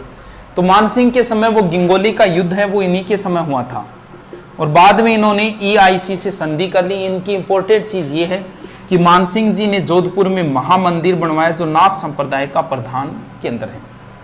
जसवंत सिंह जी के समय स्वामी दयानंद सरस्वती जी जोधपुर आए थे। दयानंद सरस्वती जी का जिक्र बाद में करेंगे, कैसे क्या घटना हुई। यहां नन्ही जान वेश्या ने बताती इनको जहर दे दिया था और इनसे इसके कारण इनकी तबीयत खराब हुई और अजमेर में इनका निर्माण हुआ था। तो ये माना जाता है, कई बार पूछ लेते हैं स्वामी दयानंद सरस्वती जी का निर्माण या मृत्यु कहाँ हुई, तो ध्यान रहे जोधपुर में जहर दिया था, जबकि इनकी मृत्यु अजमेर में हुई थी क्योंकि राजस्थान में आर्य समाज का प्रमुख केंद्र अजमेर था। ये थे जोधपुर मारवाड़। कितना याद हुआ मुझे नहीं पता, लेकिन दोबारा पढ़ना, तीसरी बार पढ़ना, चौथी बार पढ़ना। एक बार फिर प्रूफ रीडिंग मारते हैं। सबसे पहले थे बोलो रावसिया, इसके बाद में दूहड़, इसके बाद में चूड़ा, राव चूड़ा, इसके बाद में रणमल, इसके बाद में जोधा, इसके बाद में सातलदेव, फिर गंगा, फिर मालदेव, फिर चंद्रसेन और चंद्रसेन के बाद में हो गए मोटा राजा उदय सिंह, फिर सूर सिंह, फिर गज सिंह, इसके बाद में गज सिंह के बाद है जसवंत सिंह, इसके बाद में अजीत सिंह, फिर अभय सिंह, मान सिंह वगैरह। राठौड़ राजवंश का संस्थापक, नागणेची माता की मूर्ति राठौड़ों की कुलदेवी।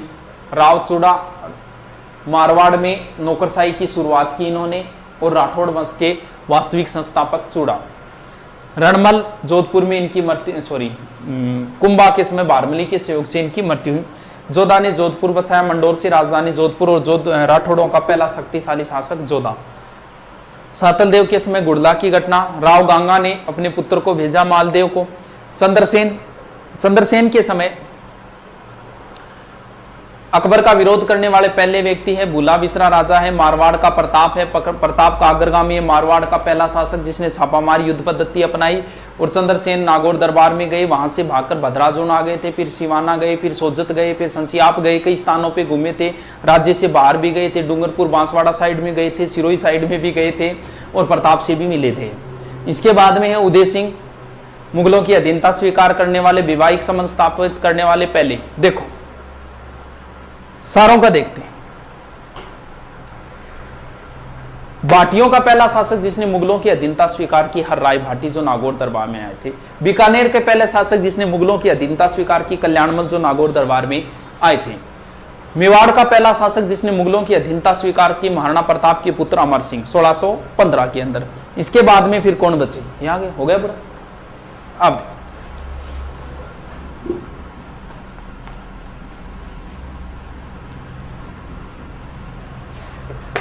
बाटी, चलो बाटी नहीं, बीकानेर वाले बता देता हूं, थोड़े से नाम है बीकानेर वालों के। बीका, बीका के बाद लूणकरण, लूणकरण के बाद में जेत सिंह, जेत सिंह के बाद में कल्याणमल, कल्याणमल के बाद में राय सिंह, राय सिंह के बाद में है करण सिंह,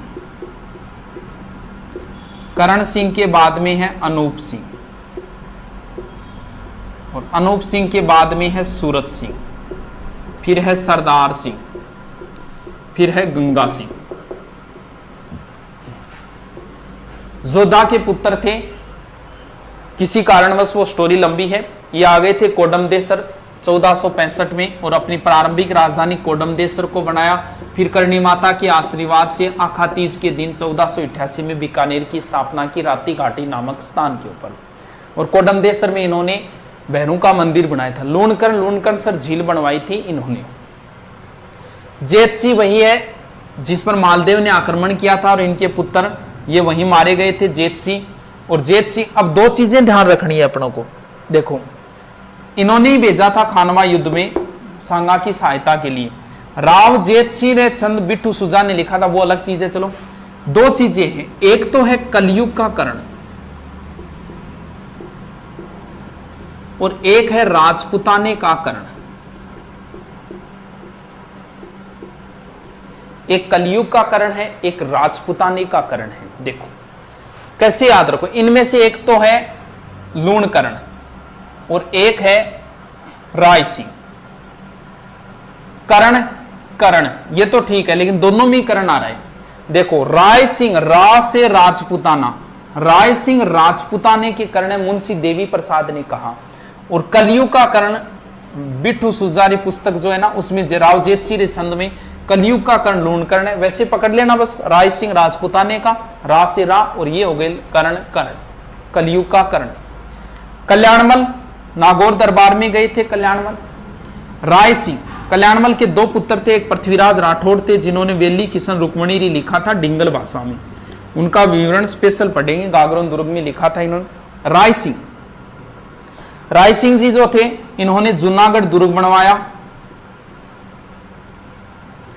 कब सर 1589 से 94 के बीच में करमचंद की देखरेख में, या राय प्रशस्ति भी लिखवाई थी इन्होंने। इन्हें मुगल साम्राज्य का स्तंभ कहा जाता है और मानसिंह के बाद में सबसे ज्यादा विश्वास पात्र जो थे वो यही थे। इन्हें ही जोधपुर दुर्ग सौंपा था 1572 से 74 के बीच में। करण सिंह, करण सिंह की अगर बात करें तो इन्हें जांगलदर बादशाह बोलते हैं और इनके समय मतीरे की राड़ हुई थी अमर सिंह राठौड़ के साथ। अनूप सिंह के समय बीकानेर चित्रकला का स्वर्णकाल था। सूरत सिंह ने बटनेर दुर्ग जीतकर उसका नाम हनुमानगढ़ किया था। सरदार सिंह 1857 की क्रांति में राज्य से बाहर अंग्रेजों की सहायता के लिए गए थे। और गंगा सिंह, गंगा सिंह जी की कई बातें हैं। गंग नहर लाए थे, राजस्थान का भागीरथ बोलते हैं। तीनों गोलमेजों में जाने वाले आदमी यही थे। हमारे यहाँ छप्पनिया काल इन्हीं के समय पड़ा था। वर्साई की संधि में एकमात्र व्यक्ति जिनके हस्ताक्षर है महाराजा गंगा सिंह। अब थोड़ा सा और देखेंगे, लेकिन एक बार ये देखते हैं, इसके बाद और देख। चलो अब छोटा सा एक राजवंश है भाटी राजवंश।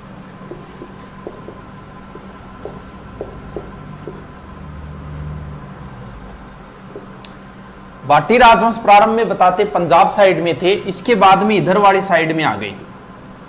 और भाटी राजवंश का जो संस्थापक था वो भट्टी था, बताते हैं लगभग 285 ईस्वी के लमसम। और इनका जो प्रसिद्ध दुर्ग है वो है बटनेर दुर्ग। ये भूपत भाटी ने बनवाया था लगभग 288 ईस्वी। राजस्थान का सबसे प्राचीन दुर्ग माना जाता है ये बटनेर दुर्ग, सबसे पुराना दुर्ग माना जाता है। विदेशी आक्रमणकारी इस साइड से आएगा तो सबसे पहले यही सीध में आएगा। ये मानते हैं कि सर्वाधिक विदेशी आक्रमण झेलने वाला जो दुर्ग है वो भटनेर दुर्ग है। यहां पर तैमूर लंग ने आक्रमण किया था। उसने अपनी पुस्तक तुजु के तैमूरी में लिखा है कि इतना मजबूत दुर्ग मैंने हिंदुस्तान में कहीं नहीं देखा। ये एकमात्र ऐसा दुर्ग है भटनेर दुर्ग जिसमें हिंदू प्लस मुस्लिम महिलाओं ने साथ में जोहर किया था, और यहां शेर खां की कब्र भी है। यह भाटियों की प्रारंभिक राजधानी मानी जाती। इसके बाद में है आक्रमण हुआ था यहां, और भाटी इस साइड में आ गए थे, कहां, तनोट में, और अपनी राजधानी, दूसरी राजधानी मंगलराव के समय भाटियों ने दूसरी राजधानी तनोट को बना लिया था। और तनोट किसके लिए प्रसिद्ध है? तनोट माता के लिए प्रसिद्ध है। ये कहानी सारे जानते हो, युद्ध के समय माता के यहाँ बम डाले गए, वो छूटे नहीं थे बम, इस हिसाब की कहानी है। तो बस इतना ध्यान रखना, तनोट माता एक तो सैनिकों की कुल देवी है, और एक इसे रुमाल वाली देवी बोलते हैं। तनोट के बाद में भाटी आ गए थे लोदरवा, और भाटियों ने अपनी तीसरी राजधानी जो बनाई थी वो लोदरवा को बनाई थी। लोदरवा किसके लिए प्रसिद्ध है? लोदरवा की राजकुमारी थी मुम्मल, और जिसका प्रेम संबंध बताया जाता है अमरकोट के महेंद्र के साथ। अमरकोट में बाबूजी का ससुराल था, वहां सोडा राजपूत थे, आज भी वहां सोडा राजपूतों का राज चलता है। तो अपने पाकिस्तान में चला गया वर्तमान में वो स्थान। तो महेंद्र के साथ प्रेम संबंध की वो लंबी चौड़ी कहानी है, लेकिन उससे प्रश्न पुटअप नहीं होते, वो कहानी है जो बताने के लिए बस क्लास में। लोदरवा के बाद में भाटियों ने चौथी राजधानी और अंतिम राजधानी बनाई जैसलमेर, और जैसलमेर में सबसे कब बसा? 1155। दो चीजें थोड़ी सी ध्यान रखना,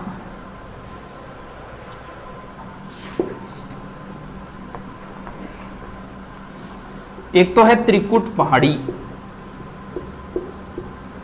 और एक है त्रिकुट पर्वत। त्रिकुट पहाड़ी के ऊपर तो जैसलमेर दुर्ग है, और त्रिकुट पर्वत के ऊपर केला माता का मंदिर है करोलीन। कैसे केला, कैसे करौली, कैसे कालीसील। केला माता का मंदिर करौली में है, और करौली ये कालीसील, काली सिंध नहीं है, कालीसील है, कालीसील जहां पे लंगूरिया गीत गाया जाता है मीणा जाति द्वारा। लंगूरिया नृत्य गीत एक ही बात है। जैसलमेर दुर्ग की जो बातें हैं वो अधूरी सी है, जैसे यहाँ 99 बुर्जे 100 पूरे नहीं हुए। यहाँ 2.5 साके है, एक साका अधूरा रह गया था। जैसलमेर दुर्ग के 2.5 साके है, 2.5 साके यानी अधूरा रह गया था साका। साका जोहर वगैरह क्या है ये तो लंबी चौड़ी कहानियां हैं, कभी फिर करेंगे। थोड़ा सा 2.5 साका ध्यान रखना। 2.5 साका कहाँ का प्रसिद्ध है? जैसलमेर। पहला साका बताते हैं मूलराज के समय हुआ था, अलाउद्दीन का आक्रमण हुआ था। 2 डेटें आती है 1292 और 98, लेकिन राजस्थान का पहला साका 1301 में हुआ था, इसलिए यह प्रमाणित नहीं माना जाता। दूसरा जो साका हुआ था वो दुद्दा के समय हुआ था, बताते हैं फिरोज शाह का आक्रमण हुआ था। और तीसरा हुआ था 1550 में लूणकरण। लूणकरण रूठी रानी उमादे का पिता। लूणकरण के समय हुआ था। गंधार के अमर अली का आक्रमण हुआ। पुरुष तो मारे गए थे, लेकिन महिलाएं जोहर नहीं कर पाई थी, जो अधूरा रह गया था। ये अधूरा साका है 2.5 साका। बाकी सर्वाधिक साके है जैसलमेर चित्तौड़गढ़ दुर्ग में हुए हैं 3। ये थोड़ी सी बातें थी नॉर्मल सी भाटी राजवंश की। 4-5 शासक है जाट शासक, उनका भी देख लेते हैं। फासली रीडिंग मार रहे हैं ये जाट राजवंश। जाट राजवंश का उदय औरंगजेब के समय हुआ था। राजवंश की जिक्र करें, औरंगजेब के समय औरंगजेब के विरुद्ध गोकुला मथुरा का एक जाट था गोकुला ने अपने कुछ व्यक्तियों को लेकर औरंगजेब के विरुद्ध खड़ा किया था। तो गोकुला जाटों का प्रारंभिक नेता है। ये जाट राजवंश का संस्थापक नहीं है, जाटों का एक तरीके का नेता है। इसने अब्दुल नमी की हत्या कर दी थी, जो हिंदू मंदिरों को तोड़ रहा था, और औरंगजेब ने गोकुला को मरवा दिया। इसके बाद में नेतृत्वकर्ता बन गया राजाराम। जाटों का दूसरा नेता है राजाराम। राजाराम के बारे में आता है कि राजाराम ने अकबर की कब्र को लूटा था। इसके बाद में जाट साम्राज्य के जो माना जाता है वो माना जाता है चूड़ामन से। जाट साम्राज्य का संस्थापक चूड़ामन है, जबकि जाट साम्राज्य का वास्तविक संस्थापक कौन है? बदन सिंह। बदन सिंह को सवाई जयसिंह ने ब्रजराज की उपाधि दी थी। और डींग की जागीर दी थी। डींग के जल महल बदन सिंह ने बनवाए थे, जो प्रसिद्ध जल महल है डींग के जल महल। डींग वैसे जल महल जयपुर के अंदर ही है, लेकिन जो प्रसिद्ध जल महल है वो यहीं की है। ब्रजराज की उपाधि और जाट साम्राज्य का जाटों का प्रारंभिक नेता गोकुला, फिर राजाराम, जबकि जाट साम्राज्य का संस्थापक चूड़ामन है और जाट साम्राज्य का वास्तविक संस्थापक बदन सिंह को माना है। इसके बाद में जाटों का शक्तिशाली जो शासक है सूरजमल को माना जाता है।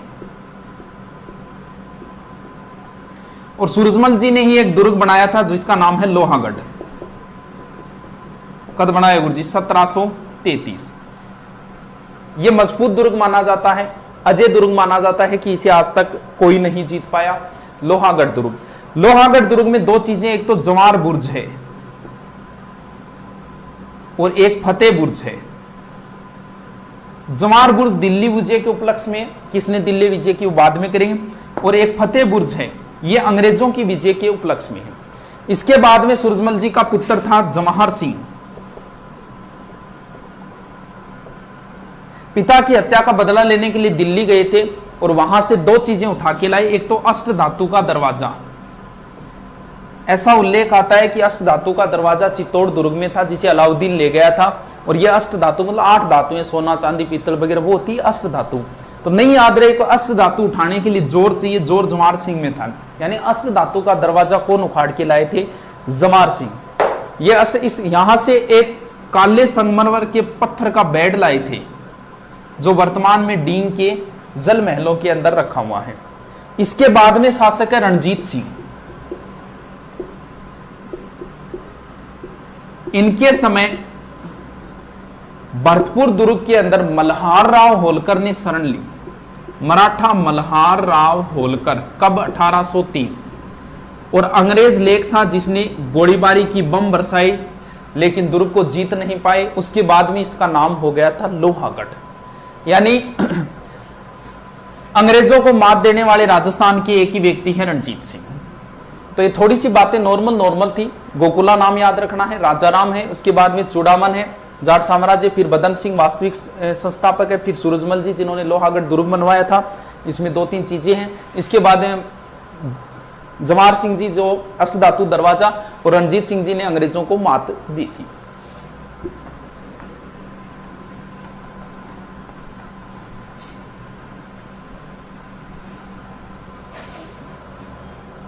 क्या रुक तो आगे बना रहे हो। लास्ट बच्चे हैं, चौहान तो डाले हुए हैं, गुहिल और सिसोदिया। लंबी चौड़ी कहानियां हैं, इनको कंप्लीट करना।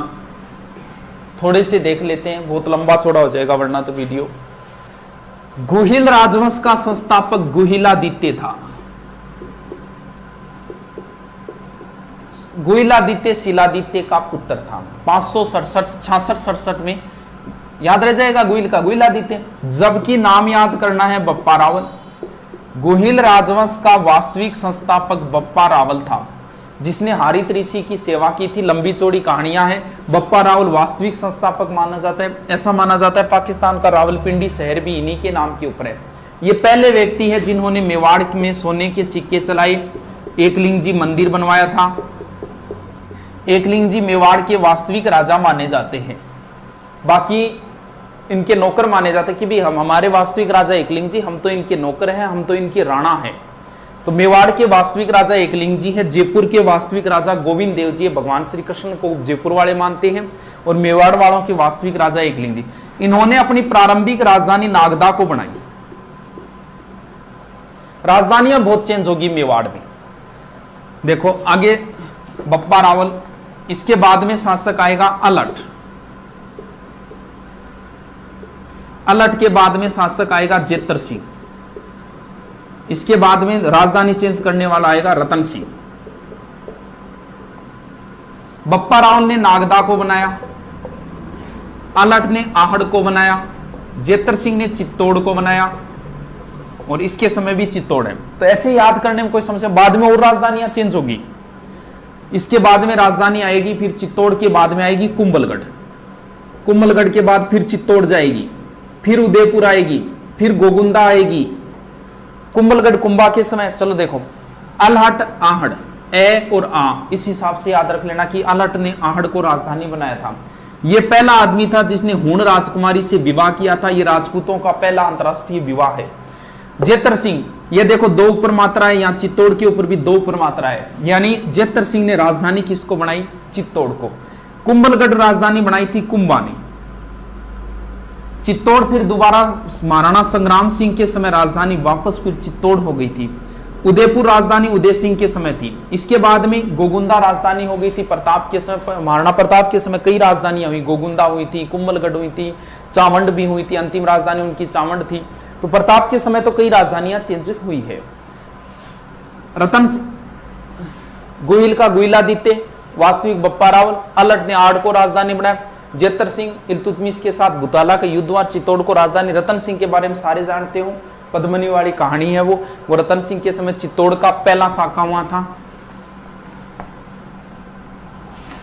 चित्तौड़ में 3 साके में थे, पहला, दूसरा और तीसरा। पहला हुआ है 1303 में, दोनों साके 1500 में हुए, कंटिन्यू हुए, एक विक्रमादित्य के समय, एक दोनों भाइयों के समय।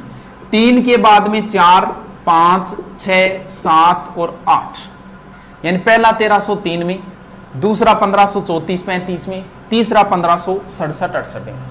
पहला के समय शासक रतन सिंह था, आक्रमण अलाउद्दीन खिलजी का हुआ। दूसरे के समय शासक विक्रमादित्य था, अलाउद्दीन गुजरात के आक्रमण गुजरात के बहादुर शाह का हुआ था। तीसरे के समय शासक उदय सिंह था और आक्रमण अकबर का हुआ था। 3 में गोहिल राजवंश का अंतिम शासक था रतन सिंह। इसके बाद में आ जाती है राणा शाखा। राणा शाखाओं के शासक है हमीर, हमीर का बेटा खेता, खेता का पुत्र लाखा, लाखा का पुत्र मोक्कल, मोक्कल का पुत्र कुंभा, कुंभा का पुत्र था रायमल, रायमल का पुत्र संग्राम सिंह, संग्राम सिंह के बाद में शासक बना है संग्राम सिंह का पुत्र विक्रमादित्य, विक्रमादित्य के बाद में बना है उदय सिंह, उदय सिंह के बाद में महाराणा प्रताप, और महाराणा प्रताप के बाद में अमर सिंह, इसके बाद में करण सिंह, इसके बाद में जगत सिंह, इसके बाद में राज सिंह। इतनों की जरूरत तो नहीं है याद करने, कंटिन्यू भी कोई जरूरी नहीं है याद करने की। देखो प्रसिद्ध जो है ना, जैसे महाराणा प्रताप, महाराणा प्रताप के दादाजी का नाम हो गया संग्राम सिंह। ये दोनों भाई है, दोनों पुत्री है संग्राम सिंह के। संग्राम सिंह के दादाजी हो गए कुंभा, कुंभा के दादाजी हो गए लाखा, और लाखा के दादाजी हो गए राणा हमीर। मैन यही है, बीच में तो ज्यादा डिटेल नहीं है इनका, मैन ये शासक ही है इनकी। मैन चीजें अगर इनकी देखें, फास्टली रिपीट मारे, क्योंकि मेवाड़ के इतिहास में 15 घंटे लगते हैं। नॉर्मल ऐसी मैन चीजें इनकी देखते हैं। फिर भी अगर आप शॉर्ट में याद करो तो संग्राम सिंह, और अब 2 ही दिन बचे हैं तो 2 ही शासक याद कर लो, लगभग पर्सन इसी में से आता है, या तो संग्राम सिंह में से आएगा या महाराणा प्रताप का तो निश्चित ही मान लो एग्जाम के लिए। राणा हमीर, ये कौन सा वंश शुरू हो गया? सिसोदिया। राणा हमीर सिसोदिया राजवंश का संस्थापक है। इसके सिर्फ उपनाम है। मेवाड़ का उद्धारक, विषम घाटी पंचानन, प्रबल हिंदू राजा। मेवाड़ का उद्धारक कहा गया है अमीर को। मेवाड़ का उद्धारक भामाशाह को भी बोलते हैं, पीछे राजस्थान पुलिस में आया था। विषम घाटी पंचानन का अर्थ होता है विकट परिस्थितियों में शेर के समान, यानी ये आदमी विकट परिस्थिति में भी शेर के समान रहा था। विषम घाटी पंचानन कहां कहा गया? ये कुंभा ने कहा था। कुंभा ने लिखी है, टीका लिखी है, जयदेव के गीत गोविंद पर रसिक प्रिया, सॉरी, विषम घाटी पंचानन कीर्ति स्तंभ में, जबकि कुंभा ने कहा है वीर राजा। कुंभा ने अमीर को वीर राजा कहा है, विषम घाटी पंचानन कीर्ति स्तंभ में, और प्रबल हिंदू राजा कहा है टोड ने। खेता की कोई बात नहीं है। आगे लाखा है। लाखा का पूरा नाम है लक्ष्य सिंह। मेवाड़ में शॉर्ट में नाम लिया जाता है, जैसे कुंभकर्ण नाम है, संग्राम सिंह को सांगा बोलते हैं, प्रताप सिंह को प्रताप बोलते हैं। वैसे ही लक्ष्य सिंह है, लक्ष्य सिंह का मतलब लकी सिंह। सारे किस्मत वाले जो बातें हैं वो सारी लाखा के समय हुई थी। जैसे जावर में चांदी की खान, किस्मत की बात है। पिछोला झील बनवा गया कोई ऑटोमेटिक अपने आप ही, लाखा जी का पैसा ही नहीं लगा, एक बंजारा बनवा गया, किस्मत वाली बात है। फिर इनका विवाह हुआ था हंसाबाई से, रावचूड़ा की पुत्री थी हंसाबाई, ये भी किस्मत वाली बात है क्योंकि विवाह होना किसके साथ था, कुंवर चूड़ा के साथ। बाद में इन्होंने प्रतिज्ञा ले ली और ये मेवाड़ के भीष्म पितामह कहलाए थे। इसके बाद में मोकल की बातें नहीं है, मोकल की हत्या कर दी थी चाचा और मेरा ने। फिर कुंभा की बहुत सारी बातें हैं। कुंभा का भी एग्जाम में, लगभग एग्जाम में प्रश्न आएगा और आपके भी आता है। कुंभा संग्राम सिंह और प्रताप सिंह।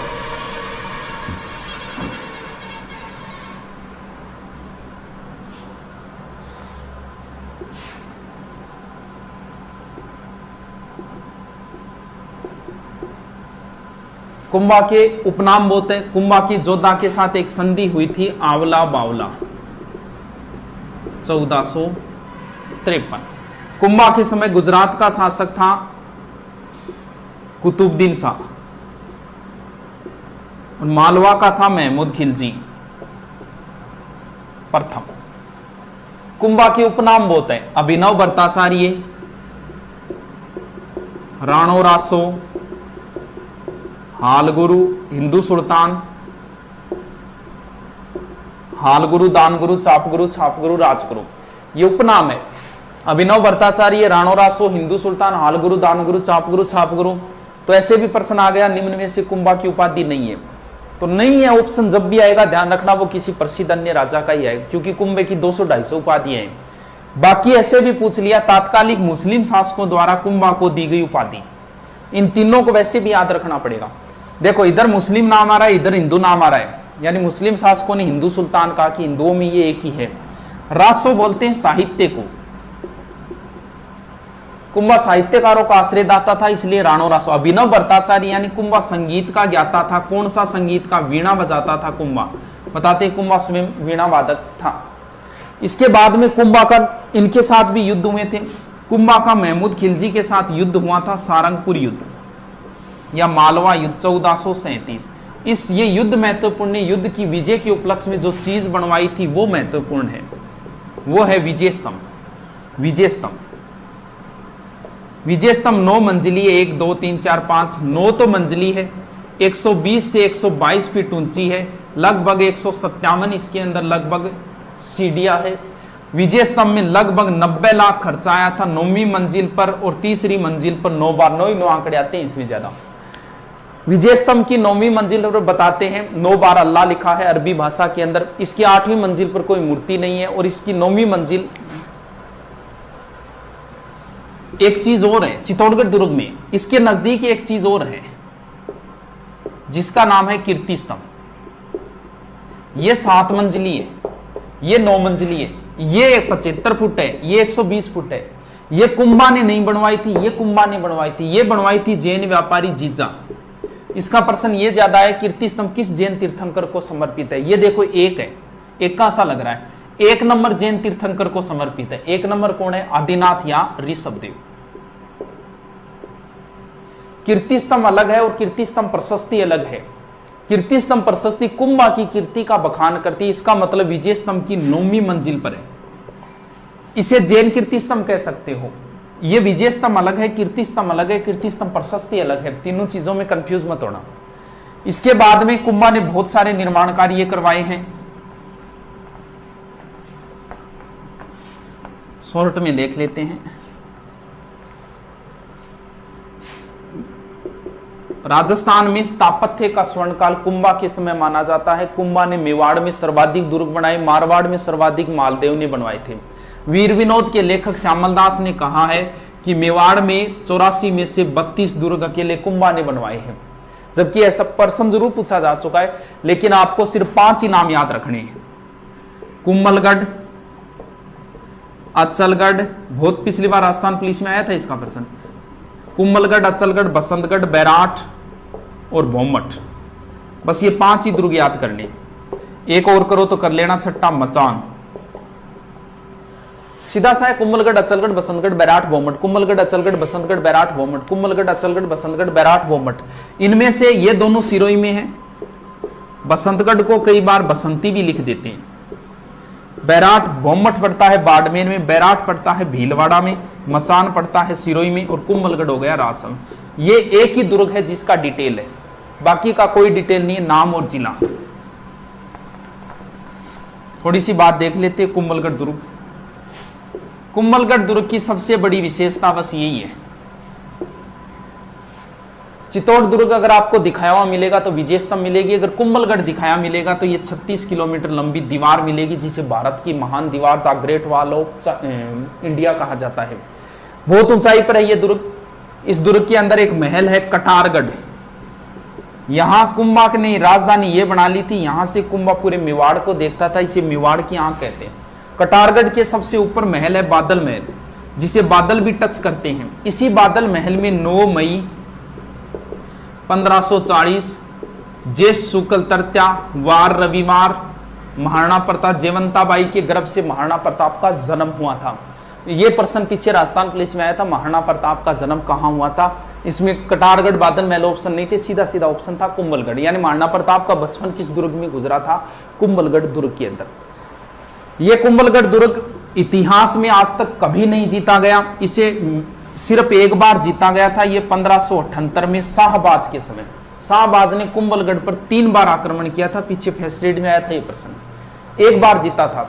ये मेवाड़ वालों के जब भी कोई संकट आता था वो यहां जाते थे। इसे मेवाड़ महाराणाओं की संकटकालीन संस्थली, मारवाड़ राजाओं की संकटकालीन संस्थली बोलते सिवाना दुर्ग। सिवाना दुर्ग को भी शाहबाज खान ने जीता था चंद्रसेन के समय, और इस दुर्ग को भी शाहबाज खान ने जीता है 1578 के अंदर। इसी दुर्ग के अंदर थोड़ा सा इधर एक कुंड है, मामादेव कुंड। यहां कुंभा पूजा कर रहा था। कुंभा के अंतिम समय में उन्माद रोग हो गया था, जिसमें बैकी बैकी बातें करना होता है, आदमी भूल जाता है कि वो उन्माद रोग होता है। और यहां कुंभा के पुत्र उदा आया और कुंभा की हत्या कर दी। उदा को मेवाड़ का पितृहंता कहते हैं। राजपूत सरदारों ने इसे स्वीकार नहीं किया क्योंकि इसने जघन्य काम किया, पिता की हत्या की, इसे निकाल दिया और कुंभा के दूसरे पुत्र रायमल को बना दिया था राणा।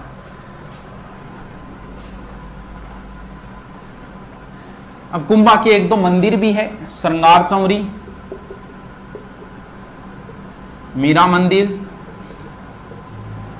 रणकपुर के जैन मंदिर और कुशाल माता मंदिर। श्रृंगार चौरी कुंभा की पुत्री थी रमाबाई, जिसे वागीश्वरी बोलते हैं। ये भी विद्वान विदुषी महिला थी। श्रृंगार चौरी इन्हीं के विवाह की चौरी है चित्तौड़गढ़। कुंभा की लगभग चीजें चित्तौड़गढ़ दुर्ग में ही है।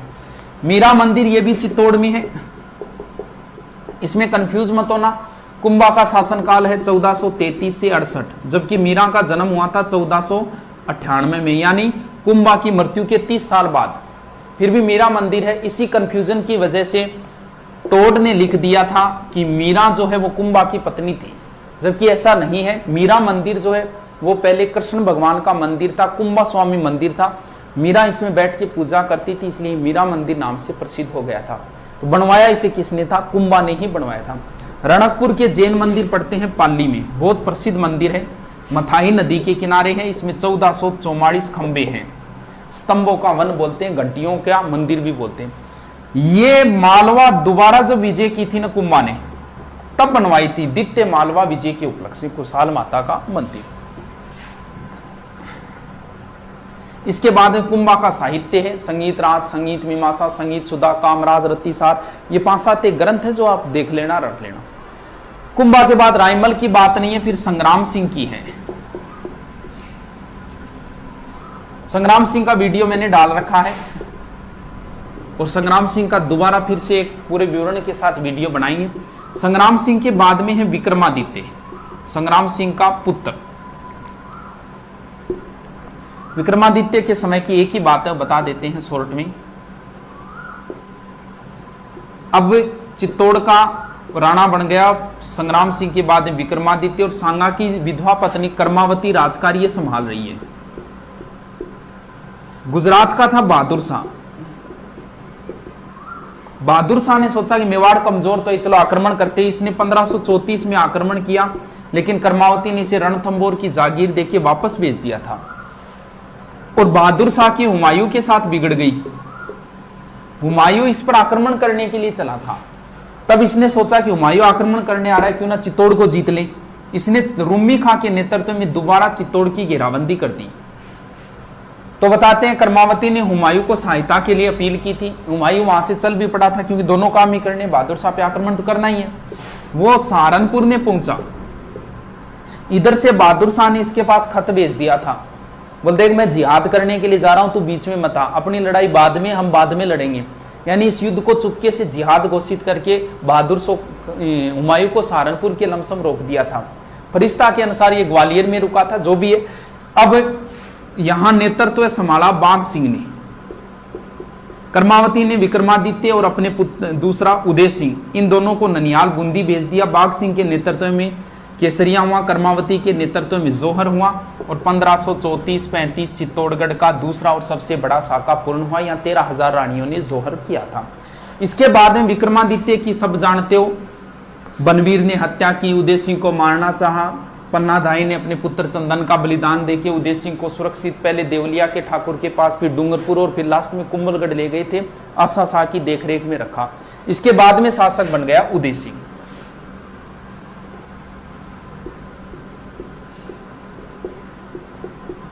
1559 में उदय सिंह के पुत्र अमर सिंह का जन्म हुआ और 1559 में उन्होंने एक झील का निर्माण करवाया, उदय सागर झील, और यहीं पे एक नया शहर बसाया, उदयपुर। अकबर था शासक। अकबर ने नागौर पे आक्रमण किया था जैमल पर, राजा जैमल राठौड़ पर। जैमल इसकी शरण में आ गए थे, उदय सिंह की शरण में। अकबर ने गुजरात पर आक्रमण किया। गुजरात का था बहादुर शाह, ये बहादुर शाह भी आ गया था, बहादुर शाह ने बाज बहादुर, ये बाज बहादुर भी उदय सिंह की शरण में आ गया था।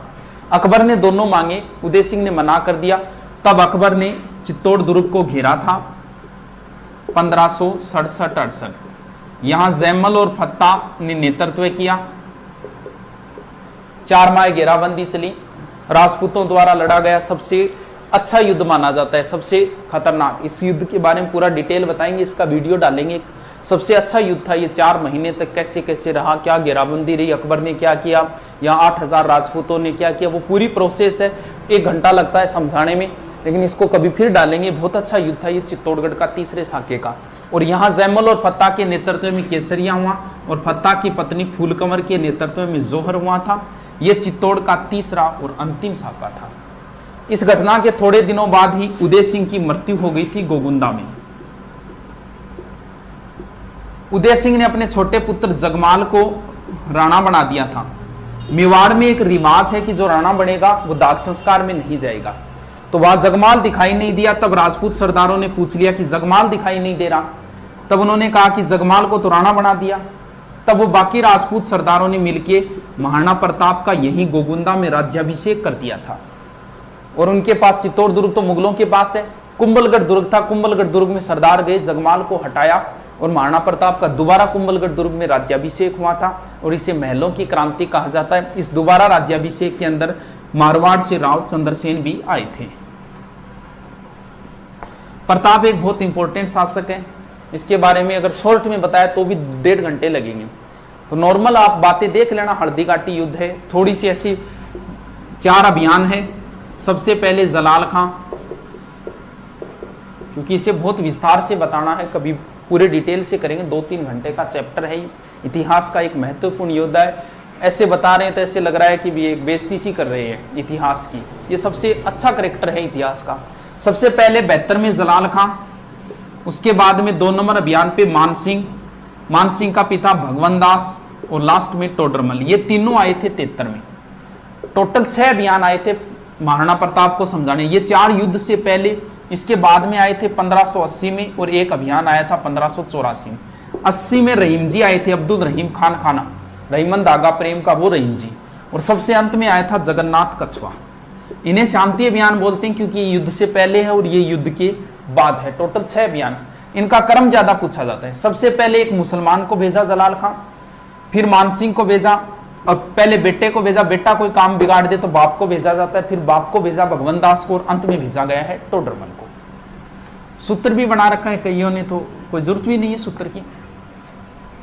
फिर आपको हल्दीघाटी युद्ध की सारी बातें देखनी है, क्या क्या नाम है, क्या क्या है, वो डिटेल आधे घंटे हल्दीघाटी युद्ध में लगता है, तो वो नाम ध्यान में रख लेना। 18-21 जून 1576 है, इधर वाले का रावल सेना का कौन, इधर वाले का कौन, वो नॉर्मल आप डिटेल पूरा देख लेना। इसके बाद में फिर है दिवेर का युद्ध, 4 चौकियां हैं। फिर 1585 में राजधानी बनाई थी, लूणा चावंडिया को हरा के चावंड को। पीछे फैसलेट में आया था चावंड राजधानी कितने वर्षों तक रही, तो कुछ बच्चों ने क्या किया, महाराणा प्रताप की मृत्यु 1597 है, 97 में से घटा दिया था, जबकि चावंड राजधानी अमर सिंह के समय तक रही थी। 1615 में जब मेवाड़ मुगल संधि हुई थी तब तक रही थी, तो ये थोड़ा सा ध्यान रखना। 1585 से 1615 तक चावंड राजधानी रही थी। और फिर प्रताप की यहीं धनुष की प्रतिंचा खींचते समय मृत्यु हुई थी। इसको बहुत शॉर्ट में ले लिया मैं, पूरे डिटेल से वीडियो डालेंगे, बाद में डालेंगे। इसके बाद में महाराणा प्रताप के पुत्र अमर सिंह, इन्होंने मुगलों से संधि कर ली थी। कई अभियान आए थे इनको समझाने, 1605, 1608, 1609, 1611 और अंत में आया था 1613 खुर्रम शाहजहां। 1605 शहजादा परवेज, फिर महावत खां को भेजा था, फिर अब्दुल्ला खां को भेजा था, फिर राजा बस्सू को भेजा था और अंत में आया था खुर्रम या शाहजहां। तो इनके बीच में 1615 में संधि हो गई, जिसे मेवाड़ मुगल संधि कहते हैं। संधि की शर्तें यही थी, अमर सिंह की शर्तें थी, मैं तुम्हारे दरबार में नहीं जाऊंगा, तुम्हारे साथ कोई वैवाहिक संबंध नहीं रखूंगा। उधर से एक शर्त रखी गई थी, आप चित्तौड़ दुर्ग की मरम्मत नहीं करोगे। और बाद में सारा चित्तौड़ उदयपुर वगैरह सब वापस दे दिए और राजधानी हट के चावंड से वापस आ गई थी फिर उदयपुर। फिर मेवाड़ का अंतिम शक्तिशाली शासक जो है वो राज सिंह है, जिन्हें विजय कटकातु की उपाधि औरंगजेब से इनकी बनी नहीं थी। इन्होंने नाथद्वारा में नाथ जी का मंदिर और द्वारिकाधीश मंदिर और एक राजसमंद झील बनवाई थी। राजसमंद झील का दूसरा नाम राजसमुद्र है, जो झीलों के अंदर मैंने डाल रखा है। तो मेवाड़ का मैन ऐसी शॉर्ट में बता दिया आपको, थोड़ा सा दोबारा रीडिंग मार लेना इनका। ये थे राजवंश। इसके बाद में एकीकरण का थोड़ा डाल रखा है मैंने, क्रांति डाल रखी है, जनसंख्या डाल रखी है। किसान आंदोलन शॉर्ट में बता देता हूं, बहुत इंपॉर्टेंट है। किसान आंदोलन का प्रश्न आता ही आता है। क्यों कौन है गुरु गुरु ओ गुरु बस आयो 5 मिनट में, ठीक है आयो गुरु, हाँ आयो गुरु आयो, 5 मिनट बैठो। हाँ लास्ट किसान आंदोलन शॉर्ट में बता देता हूं। बिजोलिया सबसे इंपॉर्टेंट, बेगू, उसके बाद बूंदी, ये 3 इंपॉर्टेंट है। इन तीनों में ही गड़बड़ होगी। बिजोलिया भारत में सबसे पहले आंदोलन यहीं से चले थे। बिजोलिया वर्तमान में पड़ता है भीलवाड़ा के अंदर। या ये किस रियासत में था? ये मेवाड़ रियासत में था। उस समय मेवाड़ का महाराणा फतेह सिंह था, चेतावनी राज चुंगठिया वाले। बिजोलिया में दाकड़ जाति के किसान थे। भारत का सबसे लंबा अहिंसात्मक चलने वाला आंदोलन है, जो 1897 में शुरू हुआ, 1941 में जाके खत्म हुआ। पूछ लिया कितने वर्षों तक चला था? 44 साल तक चला था। यानी इसे भारत का मैराथन किसान आंदोलन कहा जाता है। भारत का मैराथन युद्ध है दिवेर का युद्ध, और मैराथन किसान आंदोलन है बिजोलिया किसान आंदोलन। इतने लंबे को हम 3 पार्टों में बांट लेते हैं आसानी से होने से। पहला चरण, दूसरा चरण और तीसरा चरण। पहला चरण 1897 से 1915, दूसरा 1915 से 23 और तीसरा 1923 से 41। सर चरण कैसे बांटे? नेतृत्वकर्ता के आधार पर। प्रत्येक का नेतृत्वकर्ता बदलेगा, क्योंकि 44 साल तक एक आदमी नेतृत्व नहीं कर सकता। हुआ क्या, गंगाराम धाकड़ के पिता की मृत्यु हुई और मृत्यु भोज पर सारे किसान इकट्ठा हुए थे। वहीं पे निर्णय लिया कि यार 84 प्रकार की लाग बागें कैसे भरे। उसमें बिजोलिया का सामंत जो था वो था किशन सिंह या कृष्ण सिंह। तब वहां पे एक व्यक्ति था साधु सीताराम। साधु सीताराम ने सबको राय दी, बोले यार हो सकता है किशन सिंह गड़बड़ कर रहा हो, अपने एक कोई व्यक्ति जाके फतेह सिंह को समझाओ। बोले किसको भेजें? वो नानजी ठाकरी पटेल को भेज दो। ये गए, फतेह सिंह मिला नहीं। वो एप्लीकेशन उनके ऑफिस में छोड़ के वापस आ गए थे। फतेह सिंह ने हामिद हुसैन को नियुक्त किया था, लेकिन कोई समाधान नहीं हुआ। इस बात की खबर मिली किशन सिंह को। किशन सिंह ने 1903 में इन पर एक कर ठोक दिया, चौरी कर, यानी टैक्स कम कराने के लिए गया था, एक नया और आ गया। किसानों ने विरोध में 2 साल तक लड़कियों के विवाह नहीं किए। सारे किसान एकत्रित होके गए, बोल जी हम तो छोड़ के जा रहे हैं बिजोलिया। तब ये डर गया था और इसने चौरी कर समाप्त किया और लगान 50% के स्थान पे 40 कर दी। इसके बाद में सामंत बना पृथ्वी सिंह। पृथ्वी सिंह ने जैसे ही नया सामंत बनता है तब एक नया टैक्स लगता है तलवार बंधाई। यह लगा था 1906 में। इसका विरोध हुआ। साधु सीताराम दास है, ब्रह्मदेव है, फतेहकरण चारण आदि के नेता। ये पहला चरण है। तो पहले चरण में याद रखना है, भारत राजस्थान में किसान आंदोलन के जनक साधु सीताराम दास माने जाते हैं, भारत में विजय सिंह पथिक माने जाते हैं। दूसरे चरण का नेतृत्व विजय सिंह पथिक करेंगे। पहले में नेतृत्व याद रखना है, नानजी ठाकरे पटेल को भेजा था 1903 चौरी कर और 1906 तलवार बंधाई कर। दूसरे चरण का जो नेतृत्व है पूरा, वो पूरा का पूरा नेतृत्व विजय सिंह पथिक संभालेंगे। विजय सिंह पथिक बुलंदशहर यूपी के थे। इनका वास्तविक नाम भूप सिंह गुज्जर था। ये इन्हें टोडगढ़ जेल में बंदी बनाए, यहां से भागे चित्तौड़ के ओछरी साइड में चले गए थे और वहां महात्मा के रूप में प्रसिद्ध हो गए। और इस आंदोलन का नेतृत्व विजय सिंह पथिक ने संभाल लिया और विजय सिंह पथिक ने इस आंदोलन को भारत में प्रसिद्ध कर दिया। क्यों? क्योंकि इन्होंने अखबारों में निकलवाई इसकी खबरें। प्रताप, अभ्युदय, मराठा, इन अखबारों में खबरें छपवाई। और कांग्रेस का अधिवेशन हुआ नागपुर में 1920 में। वहां बिजोलिया से कुछ किसानों को लेकर राजाओं के विरुद्ध में प्रदर्शनी लगवाई थी इन्होंने। तो गांधी जी ने अपने निजी सचिव महादेव देसाई को भेजा था कि यार पता लगा क्या बात क्या है। बाद में यहां 1922 में एक समझौता हुआ था हॉलैंड की मध्यस्थता से। बोल जी हम आपकी 35 लाख बागें कम कर देंगे। लेकिन यह समझौता इसलिए हुआ था कि 22 में असहयोग आंदोलन चल रहा था, उसके डर की वजह से बाद में असहयोग आंदोलन गांधी जी ने बंद किया, यह समझौता भी फेल हो गया। तीसरे चरण में जो नेतृत्व किया वो सिर्फ नेतृत्व करता, याद रखना है, अपने सीकर से रामनारायण चौधरी, जमनालाल बजाज, हरिबा उपाध्याय, माणिक्य लाल वर्मा। और 1941 में टी विजय राघवाचार्य की मध्यस्थता से समझौता हुआ और आंदोलन समाप्त। और बिजोलिया में एक ध्यान थोड़ा सा ये रख लेना, बिजोलिया के अंदर तुलसी भील नाम का एक व्यक्ति था जो किसका कार्य करता था? संदेशवाहक का कार्य करता था। यानी 15-20 किलोमीटर रोज चलता था और लोगों को सूचना देता था इसके बारे में।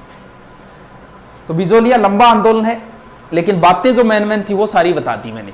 44 साल, धाकड़ जाति, भारत का सबसे पहला किसान आंदोलन, अहिंसात्मक आंदोलन, साधु सीताराम दास, नानजी ठाकरे पटेल, इसके बाद में महाराणा, फिर किशन सिंह 1903, फिर 1906 पृथ्वी सिंह, उसके बाद में फिर दूसरा चरण विजय सिंह पथिक, फिर कई अखबारों में निकलवाए, नागपुर में निकलवाए, 1916 किसान पंच बोर्ड, 17 में उपरमाल पंच बोर्ड, इसके बाद में फिर वो हॉलैंड की मध्य समझौता, फिर तीसरे चरण में 2-3 नेतृत्व करता, फिर टी विजय राघवाचार्य की मध्यस्थता से समझौता। बेगू के किसान मेनाल नामक स्थान पर एकत्रित हुए और बिजोलिया में विजय सिंह पथिक के पास आए। बोल जी हमारा नेतृत्व करो। विजय सिंह पथिक ने भेजा कि आपका नेतृत्व रामनारायण चौधरी जी करेंगे। यानी विजय सिंह पथिक के कहने पर बेगू का नेतृत्व रामनारायण चौधरी, बूंदी वाले रामनारायण चौधरी के पास आए कि हमारा नेतृत्व करो। तो रामनारायण चौधरी ने कहा कि आपका नेतृत्व करेंगे नैनूराम। तो यहां का नेतृत्व रामनारायण के कहने पर नैनूराम जी ने किया, नैनूराम शर्मा के अंदर। अब देखो कंफ्यूजन कहां होगी, वो आपसे पूछेगा कि नानक जी किस किसान आंदोलन से संबंधित है, अर्जी गीत कहां लिखा गया, पंचीड़ा गीत कहां लिखा गया, रूपा जी कृपा जी किससे संबंधित है, बोलशेविक समझौता किससे संबंधित है। बस ऐसे पूछता है, वहां गड़बड़ हो जाती है। वो पूछेगा नानक जी भील किस किसान आंदोलन से, बठगोड़ है क्या, नानक जी बिजोलिया मोग, बेगू मोग, बूंदी मोग, वहां गड़बड़े। आप ऐसा करो, इस नए को पकड़ो, नए से नैनूराम, नए से नित्यानंद और नए से ही नानक जी। यानी बूंदी किसान आंदोलन का नेतृत्व नैनूराम शर्मा, स्थानीय आंदोलन का नेतृत्व नित्यानंद, नानक जी भील। यहां एक सम्मेलन हुआ 1903 में डाबी में और गोलीबारी के अंदर नानक जी भील मारे गए। यहां के कार्यकर्ता नानक जी भील को ले गए थे, पुलिस के हाथ नहीं लगने दिया था इनके शव को। 9 दिन बाद देवगढ़ में इनका दाग संस्कार हुआ था। नारेड़ आए थे, इनका दाग संस्कार नारेड़ से हुआ था। बूंदी में इनका बहुत ज्यादा चर्चा, उनके गीतों में बहुत नाम लिया था। नानक जी भील और देवीलाल गुज्जर 2 व्यक्ति थे यहाँ। अब अर्जी गीत कहां लिखी गई, ये दोनों वैसे माणिक्य लाल वर्मा ने लिखा था, अर्जी कहीं और लिखा है, पंचड़ी कहीं और। कैसे याद करेंगे? अर्जी का मतलब होता है एप्लीकेशन, रिक्वेस्ट।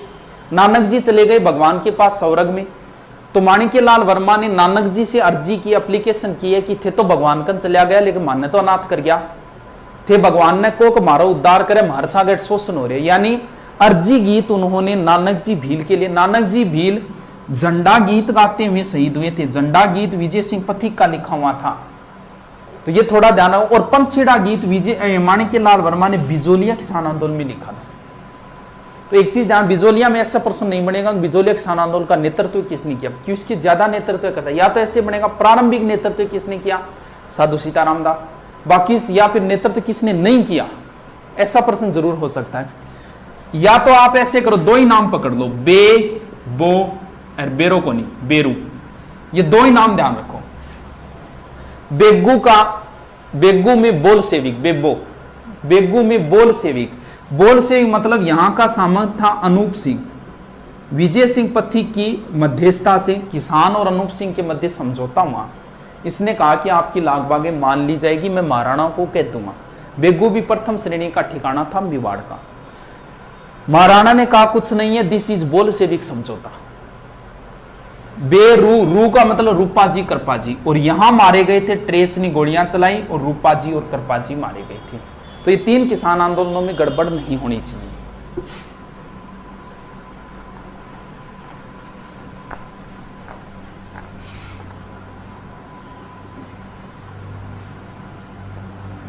अब बचा है अलवर, सीकर, मारवाड़ और बीकानेर। अलवर ने मेओ ने विद्रोह किया था, मेओ आंदोलन का नेतृत्व यासीन खान ने किया था, और यहां का आंदोलन धीरे धीरे सांप्रदायिक हो गया था, हिंदू मुसलमान हो गया था। यानी कहां के किसान आंदोलन सांप्रदायिक हो गए थे, मेओ। यहां की सबसे बड़ी घटना है नीमूचना। कद हुई गुरुजी, 14 मई 1925।